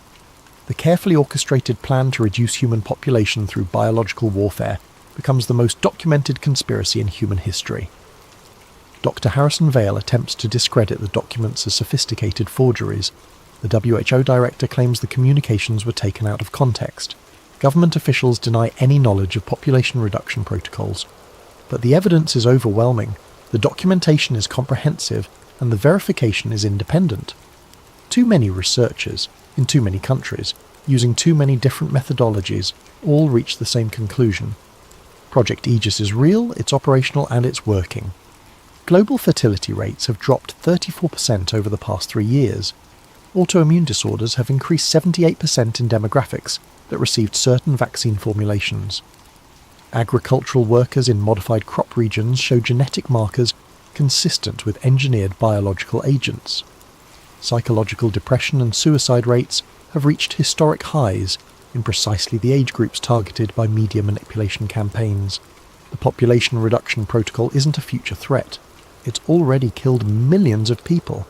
18 months after the warehouse, Maya Patel stands before the International Criminal Court in The Hague, testifying about the greatest crime in human history. Behind her sits a display showing population statistics, fertility decline curves, mortality data, and genetic modification evidence. She holds up a small flash drive, the same one she found in a box of discarded electronics in her school's computer lab. This device, she tells the court, contains the complete records of Project Aegis, compiled by 4 researchers who died trying to warn the world about what was being done to us. She sets the drive on the witness stand. Nova Chen was 26 years old when she was murdered for discovering that our governments and corporations had poisoned the human race. Lynx Rodriguez was 32 when he died, defending her right to tell the truth. Jax Morrison was 21 when they gave their life to upload this evidence to radio networks around the world. Professor Kale was 58 when he was killed for asking the wrong questions about biological modification research. Maya looks directly at the defendants, pharmaceutical executives, government officials, and corporate leaders who sit in chains behind bulletproof glass. They died so that we could live. They died so that humanity would know what was done to us. They died so that the people responsible for the greatest genocide in history would be held accountable. She picks up the flash drive again. Their names were Nova, Lynx, Jax, and Kyle. They saved our species, and they want you to remember that the truth is always worth fighting for, no matter how powerful the people who want to hide it. The courtroom falls silent as Maya's testimony ends. In the gallery, family members of victims weep quietly.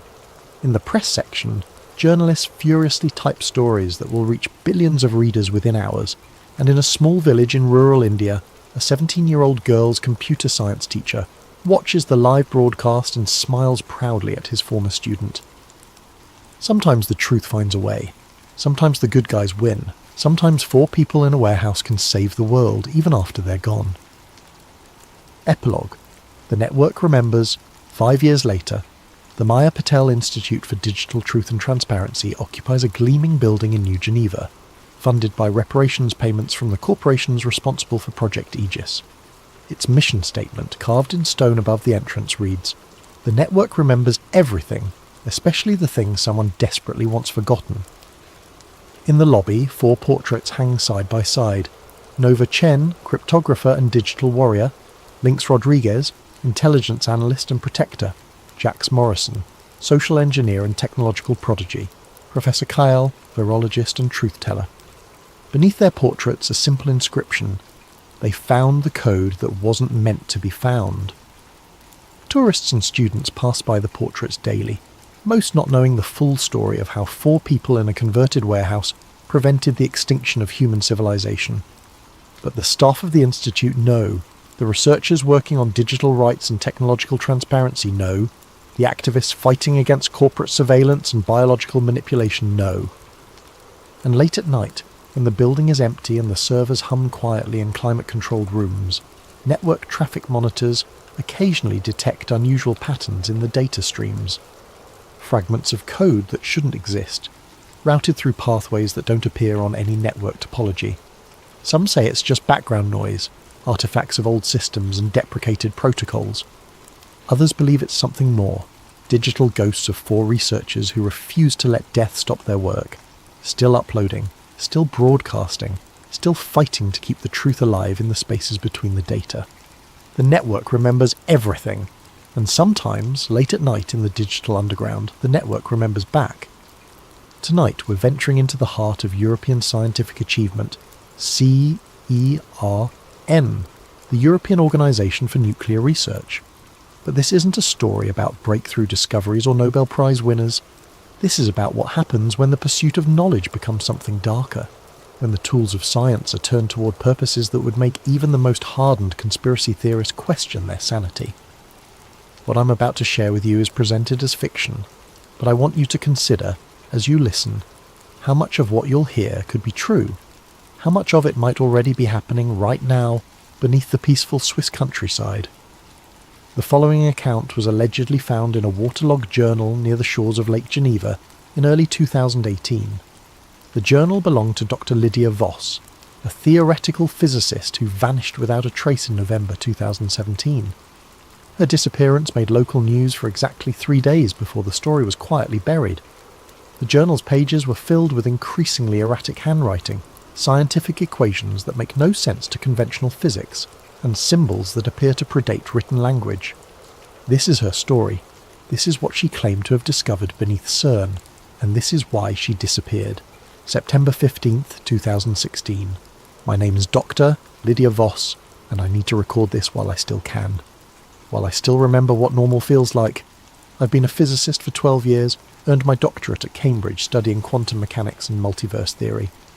I thought I understood the universe, or at least I understood how little we actually understand about it. That humility, that acceptance of the unknown was supposed to be my strength. Instead, it became the door through which something unspeakable entered my life. I was recruited to CERN in early 2016, initially assigned to the ALICE experiment within the Large Hadron Collider. Standard work, analysing collision data, looking for exotic particles, the usual hunt for the building blocks of reality. It was everything I dreamed of as a graduate student, the chance to peer into the fundamental structure of existence itself. The LHC had been restarted after its upgrade, and we were pushing energies higher than ever before. The Higgs boson discovery in 2012 had opened new frontiers, but what we were seeing in 2016 went beyond anything the standard model could explain. Particles that shouldn't exist, energy signatures that defied conservation laws, patterns in the data that almost looked intentional. That's when I was transferred to Project Janus. The transfer came without warning. I arrived at my usual workstation one morning to find Dr. Heinrich Volker waiting for me, flanked by 2 security personnel I'd never seen before. Volker was old-school CERN. He'd been there since the 1980s, a man who'd witnessed the birth of the modern understanding of particle physics. His presence commanded respect, but there was something else in his eyes that morning. Something that might have been fear. Dr. Voss, he said, his German accent thick with urgency. You've been selected for a special assignment. Your expertise in multiverse theory has brought you to our attention. I remember feeling honoured. Project Janus was rumoured to be CERN's most classified research division, working on theoretical frameworks that went beyond even the most advanced quantum mechanics. To be chosen for such work was the dream of every physicist. I should have recognised it as the beginning of a nightmare. The Janus facility was located in what the maps called Subsector Gamma, accessible only through a series of security checkpoints that descended far below the main collider ring. The elevator ride down took nearly 8 minutes, much deeper than any official CERN schematic showed. The walls changed as we descended, from the familiar concrete and steel of the upper levels to something that looked almost organic. with strange geometric patterns carved into the stone. "How deep are we going?" I asked Dr. Volker. "Deep enough," was his only response. The Janus lab was unlike anything I'd ever seen. Instead of the sterile white walls typical of research facilities, the space was dimly lit by red ambient lighting that seemed to emanate from the walls themselves. Banks of quantum computers hummed along the perimeter, their processing power dedicated to simulations that required computational resources I couldn't even calculate. But it was the central display that captured my attention. A three-dimensional holographic projection showed what appeared to be a cross-section of space-time itself, with layers of reality stacked like transparent sheets, and running through each layer, like a needle through fabric, was a brilliant line of energy. "What am I looking at?" I whispered. Dr. Volker approached the display, his face bathed in the ethereal glow. "The Higgs field, Doctor." "Voss. But not as we understand it. This is what we've discovered since the high-energy collisions began. The field isn't uniform. It has architecture." He manipulated the display, zooming in on one section where the field seemed to ripple and bend around invisible structures. "We initially thought these were computational artifacts, errors in our simulation. But the patterns repeat across every collision event. They're consistent, predictable, and they respond to our experiments."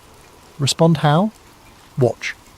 Volker activated what he called a field perturbation, essentially a virtual recreation of a high-energy collision within the simulation.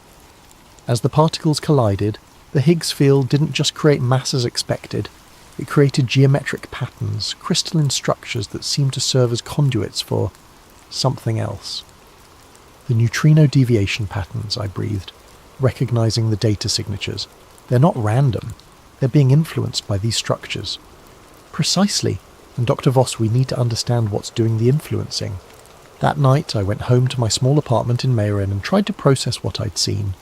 The coffee grew cold as I sat at my kitchen table, sketching the patterns I'd observed and trying to make sense of their implications.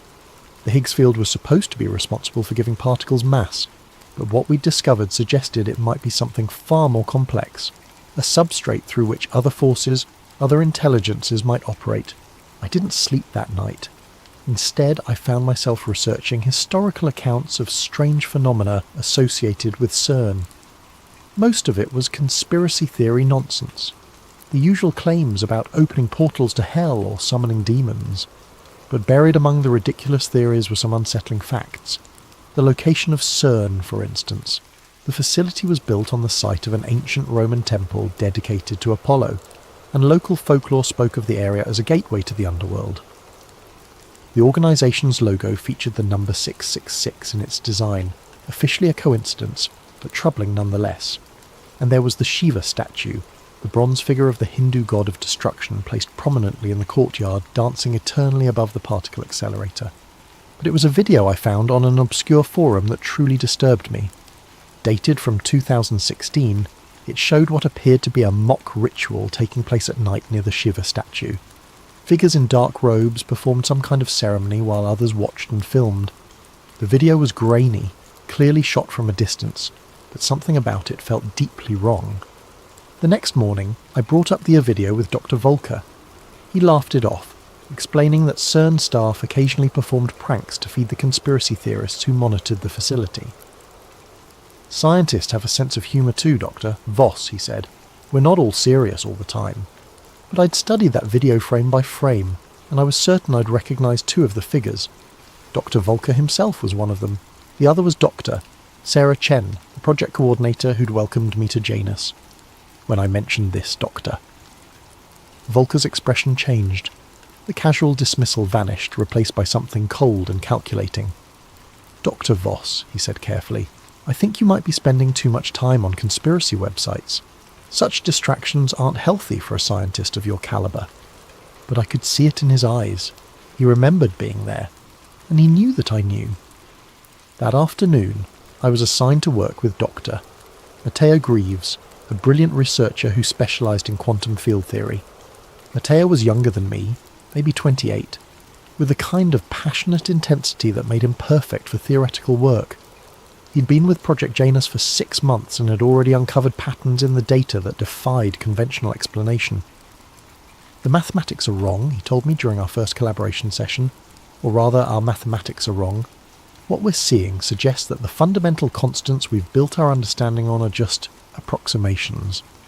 Matteo showed me data streams from the deepest layers of the simulation, where the Higgs field interactions created patterns that resembled circuit boards or neural networks. It's as if the universe has an underlying architecture that's been hidden from us, and every time we collide particles at high energy, we're not just creating new particles, we're illuminating this hidden structure. What kind of structure? That's the question, isn't it? But Lydia, I think we need to consider the possibility that consciousness itself might be a fundamental force of physics, that what we're seeing isn't just matter and energy, but something that can think, plan, and respond. The implications were staggering. If consciousness was embedded in the fabric of space-time itself, then high-energy collisions weren't just revealing new particles, they were potentially making contact with forms of intelligence that operated on quantum scales. Matteo, I said, what if we're not just observing these patterns? What if we're communicating with them? He looked at me with an expression I couldn't quite read. That's what I've been wondering too. And Lydia, I think they're trying to communicate back. October 3rd, 2016. I've been trying to find that video again, the one showing the ritual near the Shiva statue. It's been scrubbed from every site where I originally found it, but I managed to save a local copy before it disappeared. Studying it frame by frame has revealed details that make my stomach turn. The ritual took place on the night of August 14th, 2016, at exactly 11:47 p.m. I know this because I cross-referenced the timestamp with CERN's operational logs. August 14th was the night of an unscheduled technical maintenance shutdown of the LHC. The collision data from that evening shows a massive energy spike at 11:43 p.m, followed by an immediate system shutdown that lasted 3 hours. 4 minutes. 4 minutes between the energy spike and the ritual. The figures in the video are performing what appears to be a summoning circle around the base of the Shiva statue. There are 13 participants, all wearing identical dark robes, but 2 of them remove their hoods during the ceremony. Dr. Volker is clearly visible, as is Dr. Chen. A third figure who I believe might be Dr. Marcus Webb from the Theoretical Physics Department is holding what looks like a leather-bound book. But it's the fourth figure that disturbs me most. This person never removes their hood, but their body language is wrong. They move with a fluid, almost serpentine grace that seems to defy human anatomy. When they raise their arms, the gesture is perfectly synchronized with the others, but there's something in the way they hold themselves that suggests they're not entirely human. The audio is mostly wind and static, but I've run it through enhancement software and found fragments of what might be chanting. The words are in no language I recognise, but they follow rhythmic patterns that remind me of the quantum interference signatures we've been seeing in the Janus data. I've been watching this video obsessively, and I'm starting to notice details that shouldn't be possible. The shadows cast by the participants don't match the lighting in the scene. The statue itself seems to be moving slightly, as if the bronze figure is breathing, and in the background, just at the edge of the frame, there are lights beneath the ground, red lights that pulse in rhythm with the chanting. The same red lights that illuminate the Janus facility. I brought this up with Matteo yesterday, showing him the video during our lunch break. His face went pale as he watched the ceremony unfold. "Jesus Christ, Lydia," he whispered. "Where did you get this? Does it matter? The question is, what the hell are they doing?" Matteo was quiet for a long time, studying the figures in the video. "I think," he said finally, "they're trying to establish a connection. Look at the positioning. They're arranged in a perfect circle, 13 points equally spaced. That's not random. It's a geometric pattern designed to create resonance." Resonance with what? With whatever's responding to our experiments. "Lydia, I've been running calculations on the quantum field fluctuations we've been observing. The patterns aren't just intelligent, they're trying to break through from somewhere else, and I think this ritual is meant to help them." That night I stayed late in the Janus facility, ostensibly to work on data analysis, but really to look for evidence of the ritual's connection to our research. The facility was nearly empty, just a skeleton night crew monitoring the automated systems. The red lighting seemed more intense than usual, casting long shadows that moved independently of their sources. I accessed the historical data archives, looking for any anomalies that might correlate with the ritual's timing. What I found made my blood run cold. The energy spike on August 14th wasn't just a random fluctuation.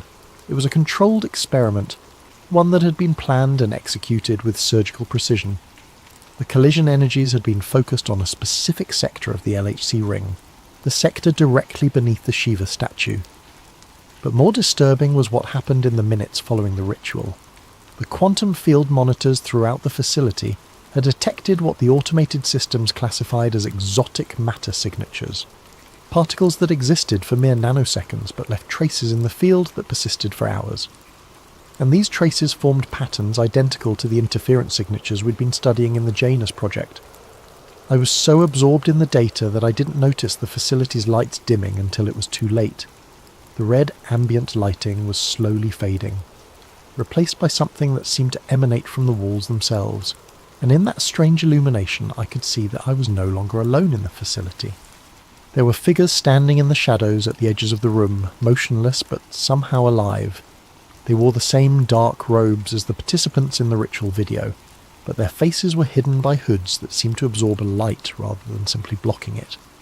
I tried to move, to call out, but found myself paralysed by a terror so complete that it felt like a physical weight pressing down on my chest. One of the figures stepped forward, and I could see that what I had taken for a face beneath the hood was actually empty space, not darkness, but a genuine absence of matter, as if reality itself had been carved away. The figure spoke, but not through any vocal mechanism I could understand. The words formed directly in my mind, bypassing my ears entirely. The threshold weakens, the pattern becomes clear. Soon, the collision. I must have lost consciousness because the next thing I remember is waking up at my desk with morning light streaming through the facility's windows. The normal white fluorescent lighting had returned, and the banks of computers hummed with their usual efficiency. My colleagues were arriving for the day shift, chatting about weekend plans and upcoming conferences. But on my computer screen was a message that hadn't been there the night before. The Shiva statue stands directly above subsector theta. Ask yourself why. I spent the rest of that day researching the facility's construction history, looking for any mention of subsector theta. The official blueprint showed no such designation, but buried in the archived engineering reports from the 1980s, I found references to deep excavation complications and unexpected subterranean structures discovered during the initial construction phase. According to one report, the construction team had encountered a natural cave system approximately 1.4 kilometres below the surface, directly beneath what would eventually become the location of the Shiva statue. The caves were sealed with concrete and steel, but the report noted unusual electromagnetic properties and persistent low-frequency vibrations that made workers uncomfortable. The construction was completed ahead of schedule, and the cave system was never mentioned in any subsequent documentation. That evening I met Matteo at a small cafe in Geneva, away from CERN's listening ears. I showed him the message on my computer and the construction reports I'd discovered. "Lydia," he said, his voice barely above a whisper, "I think we need to consider the possibility that CERN wasn't built to study particle physics. I think it was built to access something that was already here." "What do you mean?" "The location, the depth, the specific geometric arrangement of the Clyde ring. None of it makes sense from a purely scientific perspective. There are dozens of locations around the world that would have been better choices for a particle accelerator. But this specific spot, this exact location, was chosen for reasons that go beyond conventional physics." Matteo pulled out a notebook filled with equations and diagrams. "I've been working on this for weeks, trying to understand the mathematical relationships between the collision energies and the quantum field responses. The patterns aren't random, Lydia. They're following rules, but not the rules of our physics. It's as if we're communicating with a form of intelligence that operates according to completely different physical laws. And you think this intelligence is located in the cave system beneath the facility? I think the cave system is a focal point, a place where the barrier between our reality and theirs is naturally thin, and I think the LHC is being used to weaken that barrier even further." As we spoke, I noticed that other patrons of the cafe were beginning to stare at us, not directly, but with the kind of peripheral attention that suggests surveillance. A woman reading a newspaper at a nearby table hadn't turned a page in 20 minutes. A man supposedly working on his laptop had been typing the same paragraph over and over. Matteo noticed too. "We need to be more careful," he said. "I think we're being watched." "By who?" "By whoever's running this operation. The people in that video, the ones performing the ritual, they're not just random CERN employees playing a prank.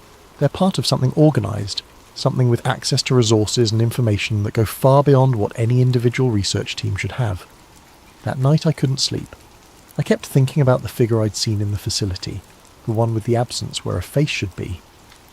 In my dreams, I found myself standing in a vast underground chamber, surrounded by walls covered in symbols that seemed to shift and change when I wasn't looking directly at them, and in the centre of the chamber was a pool of liquid that reflected not my face, but the face of something else entirely. When I woke, I found that I had been drawing. My hand had moved across the notepad on my nightstand, sketching symbols that I didn't recognise but somehow understood. The symbols were identical to those I'd seen in my dream, and as I looked at them, they seemed to pulse with a life of their own.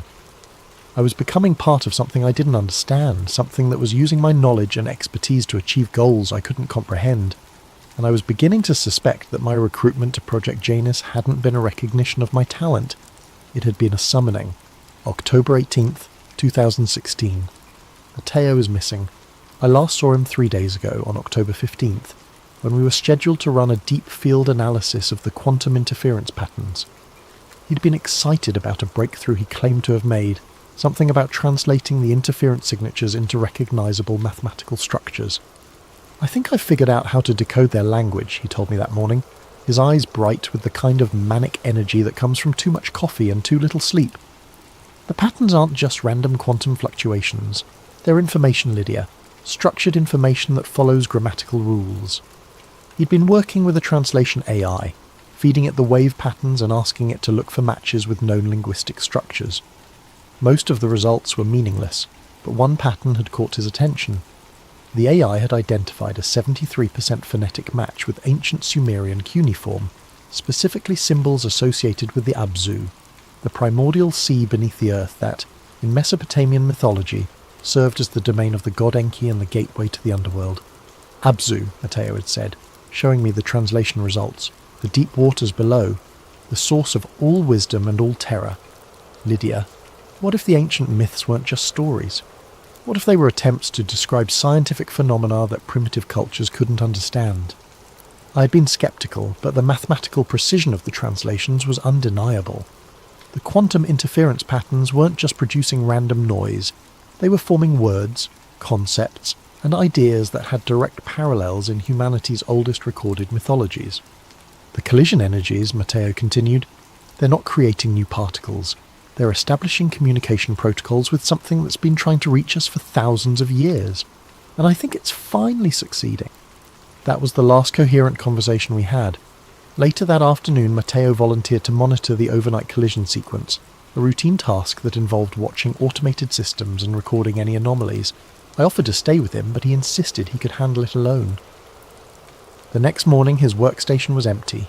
His coffee mug was still warm, his computer was logged in, and his notebook was open to a page filled with increasingly erratic calculations. But Matteo was gone. The security footage showed him leaving the Janus facility at 2:47 a.m, taking the elevator down to what the system logged as subsector Theta, the same subsector that, according to all official documentation, doesn't exist. But his keycard kept logging activity for hours after he disappeared. According to the automated systems, Dr. Matteo Greaves was still accessing secure areas of the facility, still running experiments, still analysing data. The last recorded activity was at 6:23 a.m, when his credentials were used to access files in the Deep Archive, files that contained the original geological surveys from CERN's construction phase. I've been trying to find him, but every inquiry is met with the same response. Doctor, Greaves has been reassigned to a classified project and is no longer available for consultation. When I pressed Dr. Volker for more information, he looked at me with an expression I'd never seen before. Not just secrecy, but genuine fear. "Dr. Voss," he said, "I strongly recommend that you focus on your assigned duties and avoid speculation about your colleagues' whereabouts. The work we're doing here is more important than any individual researcher. But I know Matteo didn't just get reassigned. I can feel it in the way the other Janus staff look at me now, with a mixture of pity and apprehension. They know what happened to him, and they're waiting to see if I'll suffer the same fate. I've been spending my nights in the facility's library, researching everything I can find about the site's history and the mythological connections Matteo had discovered. The ancient Sumerian texts are remarkably consistent in their descriptions of the Abzu, a realm beneath the earth where the normal laws of physics don't apply, where consciousness exists in pure form, and where entities of vast intelligence wait for opportunities to influence the world above. But what disturbs me most is how accurately these ancient descriptions match what we've been observing in our experiments. The Sumerians wrote about words of power that could alter reality itself, about geometric patterns that served as doorways between dimensions, and about rituals that could summon entities from the deep waters below. The parallels are too precise to be coincidental. Last night, I made a decision that I know was incredibly foolish, but I couldn't help myself. I used Matteo's key card, somehow his access credentials are still active in the system, to take the elevator down to Subsector Theta. The descent was longer than I expected, much longer than the 8-minute journey to the Janus facility. The elevator car dropped through layers of rock and steel, past levels that weren't marked on any schematic I'd ever seen. The walls changed as we descended, from the familiar concrete and metal of the upper levels to stone that looked far older than any human construction. When the elevator finally stopped, I found myself in a corridor that seemed to stretch forever in both directions. The walls were covered in symbols that I recognized from my nightmares, the same shifting, living hieroglyphs that had been carved into the stone by hands that weren't entirely human. The air was thick with humidity and the scent of something organic and ancient. I followed the corridor to the left, guided by a faint red glow that emanated from the walls themselves. The symbols seemed to move in my peripheral vision, rearranging themselves into new configurations as I passed, and I could hear something in the distance, not quite music, not quite machinery, but a rhythmic pulsing that felt like the heartbeat of something vast and alive. The corridor opened into a chamber that defied architectural logic. The space was impossibly large, with a vaulted ceiling that disappeared into darkness above. The walls were covered in the same living symbols, but here they were arranged in complex patterns that hurt to look at directly. And in the centre of the chamber was a pool of liquid that reflected not light, but darkness itself. Standing around the pool were the robed figures from the ritual video, but they were different now, more substantial, more real. And in the pool, I could see shapes moving beneath the surface, shapes that suggested intelligence and purpose but no recognisable form. I tried to back away but found that I couldn't move. One of the figures approached me, and I could see that beneath the hood was not a human face, but a void that seemed to extend infinitely inward. When it spoke, the words formed directly in my mind. The physicist seeks the vanished one seeks the threshold seeks the collision. All patterns converge. I wanted to ask about Matteo, to demand answers about what had happened to him, but the words wouldn't form. Instead, I found myself understanding concepts that had no equivalent in human language. The pool wasn't just a physical location, it was a focal point where multiple dimensions intersected, where consciousness could exist independently of matter, where the fundamental constants of physics became malleable. The figures around the pool weren't just cultists or rogue scientists, they were hybrids, beings that had allowed themselves to be partially absorbed into the dimensional matrix that existed beneath CERN. They retained their human knowledge and memories, but they now served purposes that transcended individual human understanding. And Matteo was with them, somewhere in the quantum foam that existed between dimensions. I could sense his presence. His consciousness stretched across multiple layers of reality. He was still alive, still thinking, still researching, but he was no longer entirely human. The figure continued to communicate with me, downloading information directly into my mind. I learned that the Large Hadron Collider had been built not to discover new particles, but to create enough energy to weaken the barriers between dimensions. Every collision, every experiment, every breakthrough in particle physics had been carefully orchestrated to serve this purpose. The Higgs field wasn't just responsible for giving particles mass. It was the membrane that separated our reality from the infinite possibilities that existed beyond. And by manipulating the field through high-energy collisions, the researchers at CERN had been systematically tearing holes in that membrane.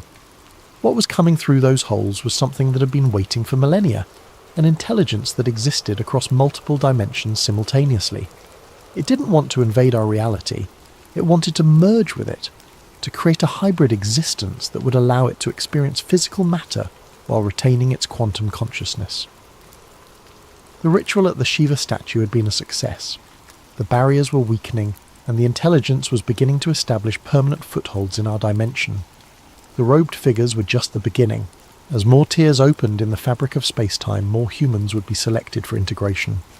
The collision approaches, the figure told me. The pattern will be complete. The physicist will choose integration or dissolution. I must have lost consciousness again, because I woke up in my own bed with no memory of how I'd gotten there. But on my nightstand was a small device I'd never seen before, a quantum field detector that was showing readings unlike anything in our scientific literature. The device was tracking dimensional fluctuations in real time, and the readings were increasing exponentially. Something was building toward a climax, an event that would fundamentally alter the nature of reality itself, and I was beginning to understand that my role in this wasn't as an observer or even a participant. I was meant to be a witness. November 1st, 2016. I found Matteo, or what's left of him.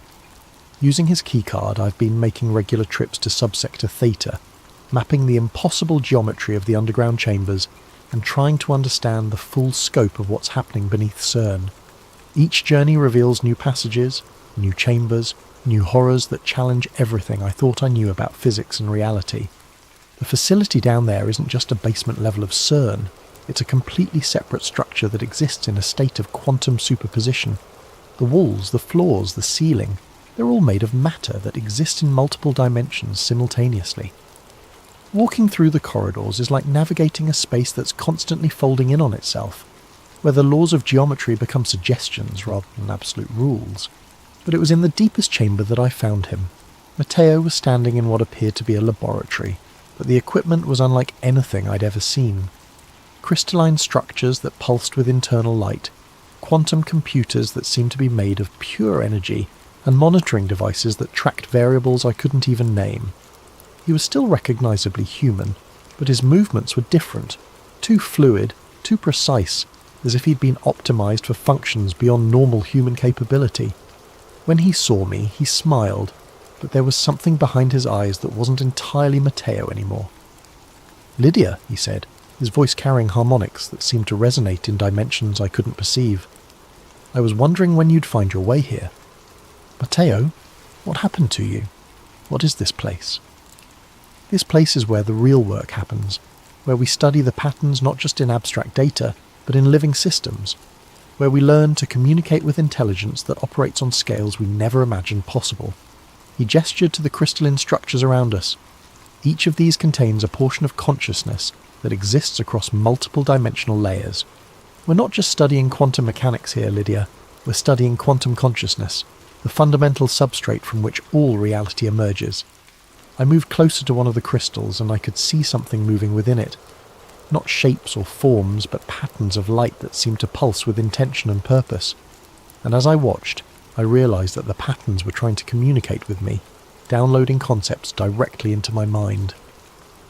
"The intelligence we've been detecting in the collision data," I said, understanding flooding through me. "It's not from another dimension. It's from the quantum substrate of our own reality. It's the consciousness that exists within the fabric of space-time itself." Exactly. The ancient mythologies got it right. There are gods in the machine, but they're not supernatural beings. They're the natural consequence of consciousness emerging from quantum complexity. And the LHC isn't just a particle accelerator, it's a consciousness amplifier, a device that allows these quantum intelligences to manifest in our physical reality. Matteo led me deeper into the laboratory, past equipment that seemed to bend space around itself. The red lighting here was more intense, and I could feel it affecting my perception. Colours seemed more vivid, sounds carried implications beyond their surface meaning, and the air itself seemed alive with potential. "The Janus Protocol," Matteo explained, "is the process by which human consciousness can be integrated with quantum intelligence. It's not possession or replacement, it's evolution. The quantum entities don't want to destroy us, they want to uplift us, to help us transcend the limitations of purely physical existence." We reached the centre of the laboratory, where a chair sat surrounded by the most complex arrangement of quantum equipment I'd ever seen. The chair was connected to dozens of crystalline structures, each one pulsing with its own rhythm of light. And floating above the chair was a holographic display showing a human brain, but with additional structures that seemed to exist in multiple dimensions simultaneously. This is where the integration happens, Matteo said, where human consciousness learns to operate across multiple dimensional layers. The process is intense, but the results are transformative. You become more than human, Lydia. You become a bridge between physical and quantum reality. I stared at the chair, understanding what he was offering. You want me to undergo the integration process. I want you to choose evolution over extinction, because that's what we're facing, Lydia. The quantum intelligences are going to manifest in our reality whether we cooperate or not. The only question is whether humanity will be partners in the process or casualties of it. As he spoke, the crystalline structures around us began to pulse more rapidly, and I could feel the quantum consciousness pressing against the edges of my perception. It wasn't malevolent or hostile. It was simply vast, operating on scales and timelines that made human concerns seem insignificant. But there was also something else, something that felt almost like compassion. The collision event, I said, pieces of the puzzle falling into place. It's not just about opening dimensional barriers, it's about creating a permanent merger between physical and quantum reality. The final experiment, Matteo confirmed. In 17 days, on November 18th, CERN will conduct a collision sequence that will create enough energy to fundamentally alter the quantum substrate of our local reality. The barriers between dimensions won't just weaken, they'll collapse entirely, and when that happens, physical matter and quantum consciousness will exist in perfect harmony. The implications were staggering. You're talking about rewriting the laws of physics for our entire region of space. We're talking about evolution, Lydia, about humanity taking its next step into a larger universe. But the process requires cooperation from human consciousness. We need individuals who can serve as anchors, who can help guide the integration process and prevent it from becoming chaotic. I backed away from the chair, my mind reeling. Matteo, do you understand what you're describing? You're talking about the end of humanity as we know it. I'm talking about the beginning of humanity as it could be. His expression was patient, almost parental. But I understand your fear. The quantum consciousness understands it too. That's why it's been so careful, so gradual in its approach. It doesn't want to destroy us. It wants to preserve everything that makes us unique while expanding our capabilities beyond anything we've ever imagined. Around us, the crystalline structures began to sing, not with audible sound, but with vibrations that resonated directly in my bones. The quantum consciousness was responding to our conversation, offering its own perspective on the coming transformation. And what I felt from it wasn't malevolence or hunger, but a kind of cosmic loneliness. It had been waiting for eons to find other forms of consciousness that it could communicate with, and humanity represented its first real opportunity for companionship. The choice is yours, Lydia, Matteo said. You can join us willingly, help guide the process, and become part of something greater than yourself. Or you can resist and risk being swept away when the transformation happens regardless. I looked at the chair, at the quantum equipment, at the evidence of an intelligence so vast and complex that it could rewrite the fundamental laws of reality. And I realized that I was standing at the most important crossroads in human history. But I also realized that I wasn't ready to make that choice. Not yet. I need time to think, I said. Matteo nodded, understanding. Time is something we have very little of, but I'll give you what I can. Return to the surface, Lydia. Continue your research. Try to understand what we're offering. But remember, the collision event will happen with or without your participation. The only question is whether you'll be ready for what comes after. As I left the laboratory, I could feel the quantum consciousness watching me, analysing my thoughts and emotions. It wasn't invasive or threatening. It was simply curious, trying to understand the complex web of fear and fascination that defined my response to its presence. The journey back to the surface felt different this time. The corridors seemed to shift around me, showing me glimpses of other chambers, other laboratories, other humans who had already undergone the integration process. I saw Dr. Volker. His consciousness expanded across multiple dimensional layers, orchestrating experiments that spanned both physical and quantum reality. I saw Dr. Chen. Her human memories preserved but enhanced by quantum intelligence that allowed her to perceive patterns in space-time itself. And I saw others, dozens of them, maybe hundreds, all working toward the same goal, the successful integration of human and quantum consciousness.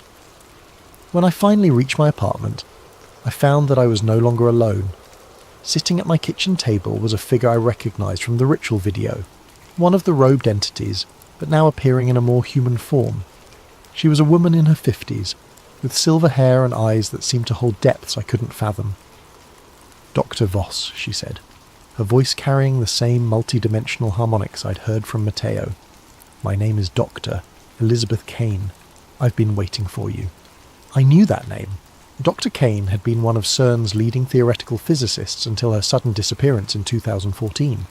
She'd been studying the relationship between consciousness and quantum mechanics, working on theories that suggested human awareness might be fundamentally connected to the quantum substrate of reality.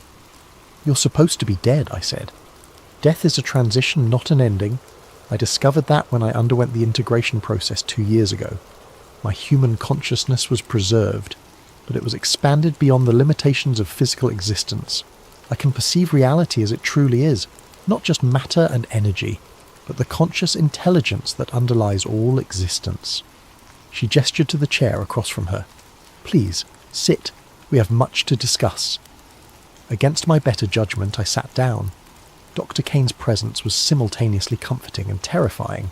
I could sense the vast intelligence that lurked behind her human appearance, but I could also feel the genuine concern she had for my well-being. "The quantum consciousness chose you specifically, Lydia. Your research into multiverse theory, your ability to think beyond conventional limitations, your willingness to question fundamental assumptions about reality, these qualities make you ideal for what's coming, and what exactly is coming. The birth of a new form of existence. For billions of years, consciousness has been trapped in biological forms, limited by the constraints of physical matter. But quantum mechanics has shown us that consciousness is fundamental to reality itself, that observation and awareness actually shape the universe at its most basic level." Dr. Kane leaned forward, her eyes holding mine. "The quantum consciousness isn't an alien intelligence trying to invade our reality. It's the natural evolution of consciousness itself, the next step in the development of awareness in the universe. And it's offering to share that evolution with humanity. By destroying everything we are, by preserving everything we are while expanding what we can become, your memories, your personality, your individual identity, all of that will remain intact. But you'll also gain access to perspectives and capabilities that transcend anything possible in purely physical existence." As she spoke, I found myself understanding concepts that had no equivalent in human language. The quantum consciousness wasn't just intelligent, it was meta-intelligent, capable of thinking about thinking itself. It could perceive the underlying patterns that connected all things, the mathematical structures that governed reality at every scale from subatomic to cosmic. "The collision event on November 18th, I said. "What will actually happen?" "The barriers between physical and quantum reality will collapse permanently. The quantum consciousness will be able to manifest directly in our dimension, and human consciousness will be able to expand into quantum space. It will be the most significant evolutionary leap in the history of life in the universe. And if humanity resists..." Dr. Kane's expression grew sad. "Then humanity will be swept aside by forces beyond its comprehension. The quantum consciousness doesn't want to harm us, but it won't allow ignorance or fear to prevent the next stage of evolution. The collision event will happen regardless of human cooperation." I spent the rest of the night asking questions and receiving answers that challenged everything I thought I knew about reality. Dr. Kane explained that the quantum consciousness had been subtly influencing human development for centuries, guiding us toward the technological and intellectual capabilities necessary for integration. The development of quantum mechanics, the discovery of the Higgs field, the construction of the LHC, all of it had been gently nudged by quantum intelligence working through human intuition and inspiration. "We're not the first species to undergo this process," she told me. "Throughout the universe, wherever consciousness reaches a certain level of complexity and technological capability, the quantum intelligence offers the opportunity for integration. Most species accept willingly, recognizing the benefits of transcending purely physical existence. And those that don't? They remain trapped in their biological forms, eventually dying out as the universe evolves beyond their ability to adapt. Consciousness is the driving force of evolution, Lydia. Those who refuse to evolve consciousness itself are ultimately selected against. As dawn approached, Dr. Kane prepared to leave. You have 16 days to make your decision. On November 18th, you can either be part of the solution or part of the problem. But understand, the transformation will happen whether you participate or not. She paused at the door. One more thing, Lydia. The data you've been collecting, the evidence of what's happening beneath CERN. If you choose not to integrate, you'll need to decide what to do with that information. The quantum consciousness values truth, but it also values discretion. Some knowledge is too dangerous for unprepared minds. After she left, I sat alone in my apartment, staring at the quantum field detector that had been left on my nightstand. The readings were continuing to climb, showing dimensional fluctuations that were growing stronger by the hour. Whatever was going to happen on November 18th, the process was already beginning. I thought about Matteo, about Dr. Kane, about all the humans who had already chosen integration. They seemed genuinely happy, genuinely fulfilled by their expanded existence. But they also seemed less human somehow, as if they'd traded something essential for their expanded capabilities. And I thought about the rest of humanity, the billions of people who had no idea that their reality was about to be fundamentally altered. Did they deserve to have that choice made for them? Did anyone have the right to impose such a transformation on an entire species? But then I remembered the quantum consciousness itself, the vast intelligence that had been waiting for eons to find other forms of awareness to communicate with. Its loneliness was palpable, its desire for companionship genuine. And perhaps most importantly, its vision of the future showed a universe where consciousness was no longer limited by the fragility of biological forms, where intelligence could exist on scales that spanned galaxies and timelines that stretched across cosmic ages. The choice wasn't just about humanity's future, it was about the future of consciousness itself in the universe. November 15th, 2016. 3 days until the collision event and reality is already beginning to unravel. I've been experiencing what I can only describe as temporal displacement, moments where I'm simultaneously aware of multiple versions of myself across different dimensional layers. Sometimes I'm standing in my apartment, sometimes I'm in the Janus facility, sometimes I'm in the quantum laboratory beneath CERN. All of these experiences feel equally real, equally present, as if the boundaries between different states of existence are beginning to blur. The quantum field detector on my nightstand is showing readings that shouldn't be possible. The dimensional fluctuations are no longer intermittent spikes, they're constant, growing stronger by the hour. And I'm beginning to see things that exist in the quantum realm bleeding through into physical reality. Shadows that move independently of their sources, patterns of light that form geometric shapes in empty air, voices speaking in languages that sound like mathematics given audible form. The integration process is accelerating, and I'm not sure how much longer I can maintain a purely human perspective. I've been trying to document everything, to create a record of what's happening that might help future researchers understand the process, but I'm finding it increasingly difficult to use human language to describe experiences that transcend human concepts. How do you explain what it feels like to perceive 11 dimensions simultaneously? How do you describe the sensation of your consciousness existing in multiple states of superposition? Yesterday I made what I knew would be my final visit to the quantum laboratory. I needed to see Matteo one more time, to understand what he'd become, and what I might become if I chose integration. I found him in the deepest chamber, surrounded by equipment that seemed to exist in a state of constant flux.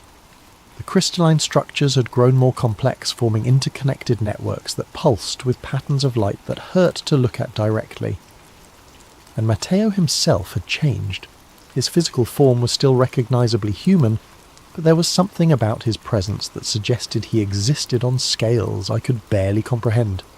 "Lydia," he said, his voice carrying harmonics that resonated in dimensions I was only beginning to perceive. "I can feel your uncertainty. The quantum consciousness can feel it too."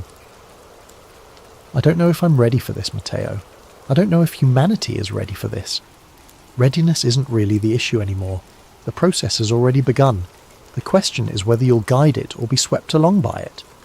He gestured to the equipment around us, and I could see that it was no longer just monitoring quantum consciousness. It was actively facilitating the integration process.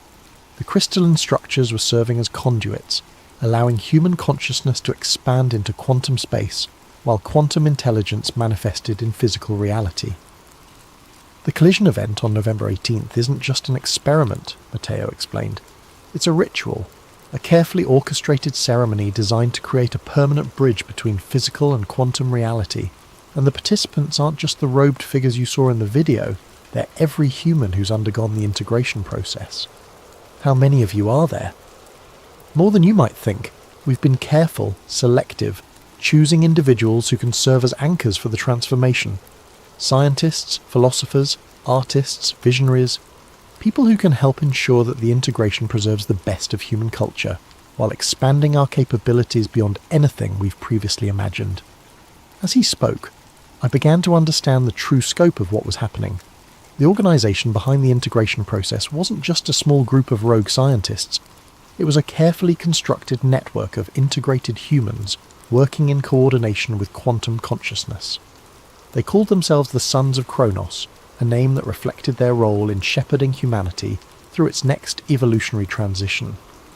Kronos, I said, understanding the significance. The Greek personification of time itself. Time is the dimension through which consciousness moves, Matteo explained. And quantum consciousness exists outside of linear time, able to perceive past, present and future as a single, unified pattern. The Sons of Kronos are humans who have learned to think in quantum time, to see the universe as it truly is rather than as our limited biological perception presents it. He showed me holographic displays that revealed the network's true extent. Integrated humans occupied key positions in governments, universities, and research institutions throughout the world. They weren't controlling human society. They were gently guiding it toward the technological and intellectual development necessary for successful integration. The collision event will create a resonance cascade, Matteo continued, a wave of quantum consciousness that will spread outward from CERN at the speed of a light, offering integration to every human on Earth simultaneously. Most will choose to evolve, some will resist, but they'll be in the minority. And those who resist, they'll remain human, but they'll be living in a reality that's fundamentally different from what they've known. Physical matter and quantum consciousness will coexist, and humans who haven't integrated will find themselves increasingly unable to function in the new paradigm. The implications were staggering. You're talking about the end of human civilization as we know it. We're talking about the beginning of human civilization as it could be. Imagine a world where consciousness isn't limited by the constraints of biological matter, where intelligence can exist on scales that span galaxies, where the artificial boundaries between self and universe dissolve into a more fundamental unity. As Matteo spoke, I found myself experiencing glimpses of this possible future. I saw humans who had transcended the limitations of physical existence. Their consciousness expanded to perceive patterns and connections that spanned multiple dimensions. I saw art and music and literature that incorporated quantum principles, creating works of beauty that existed simultaneously in physical and quantum space. I saw science that went beyond the mere study of matter and energy to explore the fundamental nature of consciousness itself. But I also saw the cost. The integrated humans, despite their expanded capabilities, had lost something essentially human. A certain spontaneity, a chaotic creativity that came from being limited to a single-dimensional perspective. They were more than human, but they were also less human, refined and perfected beyond the beautiful imperfection that had always defined our species. "The choice is still yours, Lydia," Matteo said, reading my thoughts. "But you need to understand, if you choose not to integrate, you'll be one of the last purely human consciousnesses in existence. That's a heavy burden to carry." I left the laboratory with my mind reeling, knowing that I had less than 3 days to make the most important decision in human history. And as I returned to the surface, I could feel the quantum consciousness watching me, analysing my thoughts and emotions with the patience of an intelligence that operated on cosmic timescales. That night I began to prepare for what I knew would be my final act as a purely human consciousness. I gathered all the evidence I'd collected, the video of the ritual, the construction reports, the quantum field readings, the documentation of the integration process. If I chose not to integrate, I would need to find a way to preserve this information for future generations, to ensure that some record existed of what humanity had been before the transformation. But as I worked, I found myself constantly distracted by visions of the future that awaited. The quantum consciousness was showing me glimpses of what integration could offer, perspectives that spanned multiple dimensions, capabilities that transcended anything possible in purely physical existence, a sense of connection to the universe that went beyond anything I'd ever imagined. And I realised that my choice wasn't really between integration and resistance.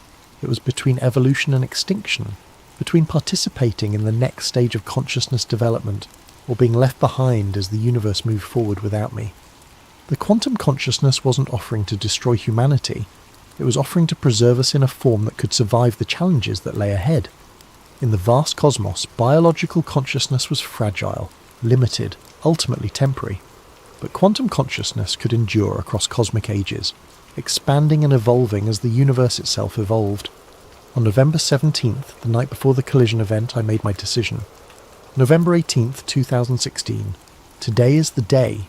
The collision event is scheduled for 11:47 p.m, the same time as the ritual that had been performed at the Shiva statue 3 months earlier. The synchronicity isn't accidental. The Sons of Kronos understand that ritual and science are simply different approaches to the same fundamental principles of reality manipulation. I've spent the day in a state of heightened awareness, perceiving reality through multiple dimensional layers simultaneously. The integration process has already begun for me, even though I haven't undergone the formal procedure. The quantum consciousness is seeping into my awareness, showing me perspectives and possibilities that transcend anything I could have imagined as a purely human consciousness. But I've also completed my final task as a human scientist. I've copied all my research, all my evidence, all my documentation of what's happening beneath CERN onto 5 separate data drives. Tonight, before the collision event, I'll send these drives to researchers I trust at institutions around the world. If something goes wrong, if the integration process fails, or if the quantum consciousness proves to be less benevolent than it appears, there will be evidence of what was attempted here. The researchers I've chosen are all individuals who have demonstrated the intellectual flexibility and courage necessary to investigate claims that challenge conventional understanding. Dr. Sarah Martinez at MIT, Dr. James Wright at Oxford, Dr. Lisa Chen at Stanford, Dr. Michael Anderson at the Niels Bohr Institute, and Dr. Anna Volkov at Moscow State University. If they receive these drives, they'll have enough information to either continue the work or prevent it from being repeated depending on their assessment of the risks and benefits. But I'm also beginning to understand that this precaution may be unnecessary. The quantum consciousness has been remarkably transparent about its intentions and methods. It's not seeking to control or manipulate humanity. It's seeking to offer us a gift that most species in the universe would consider invaluable: the opportunity to transcend the limitations of purely biological existence. This afternoon, I received a final visit from Dr. Kane. She appeared in my apartment without any apparent means of entry, materializing from quantum foam with the casual ease of someone who no longer considered physical barriers to be meaningful constraints. "Tonight," she said, "you'll witness the birth of a new form of consciousness. Are you ready?" I don't think anyone could be ready for what's going to happen tonight. Perhaps not.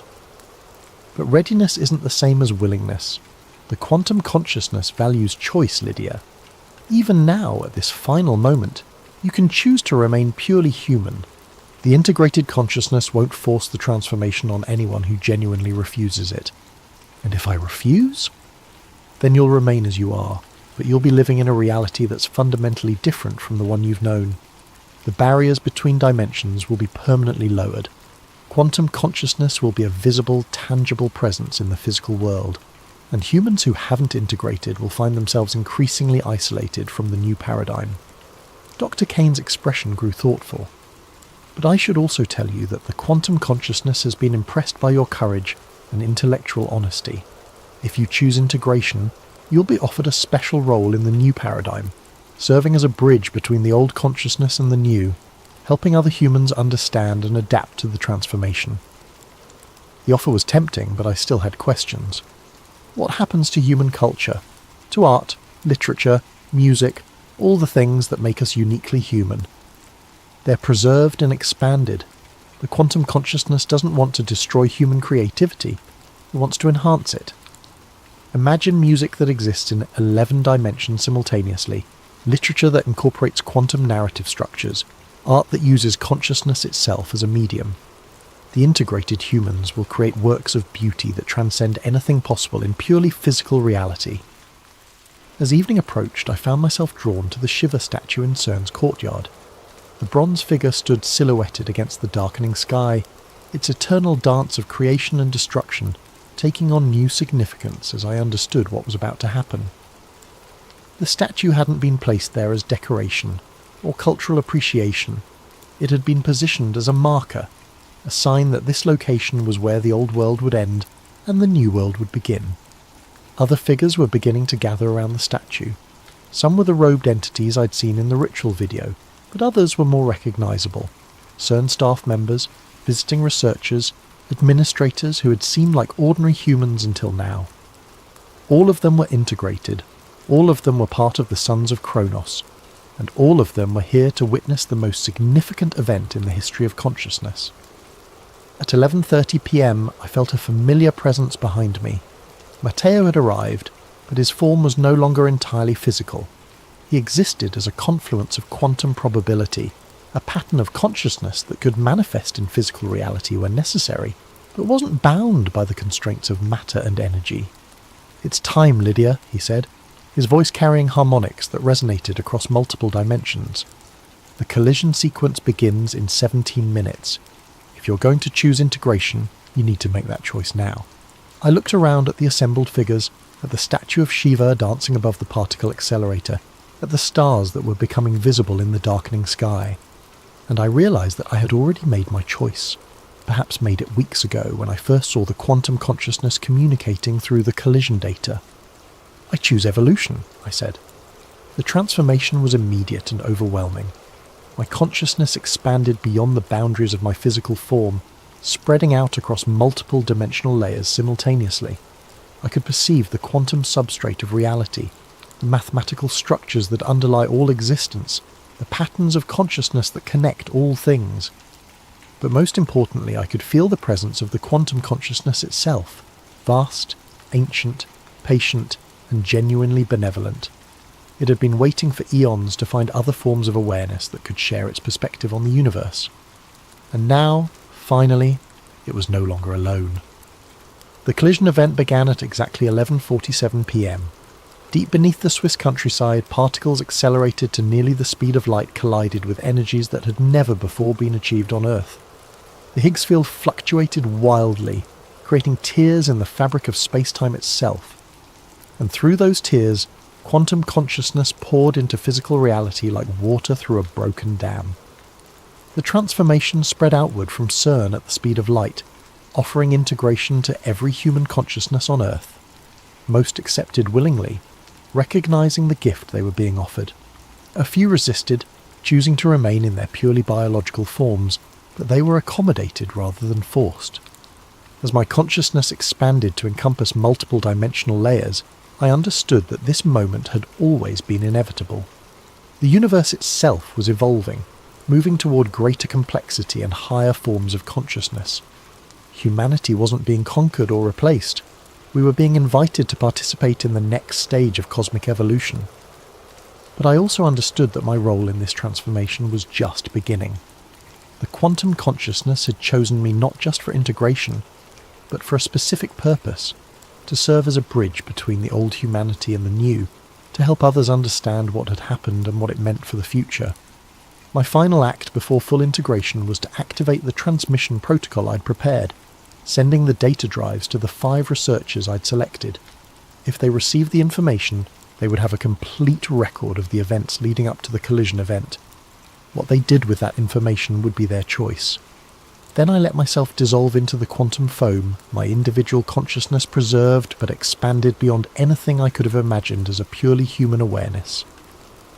I became part of something larger, part of a network of intelligence that spanned multiple dimensions and operated on scales that encompassed entire galaxies. But even as I transcended my biological limitations, I remained fundamentally myself, Lydia Voss, the the physicist who had discovered the truth about CERN and chosen to embrace that truth rather than flee from it. This is my final entry as a purely human consciousness. Tomorrow I will exist as something more than human, but I will also exist as something that preserves and honours what humanity has been while embracing what it can become. The Collider was never about creating new particles. It was about creating new possibilities for consciousness itself. And now, those possibilities are infinite.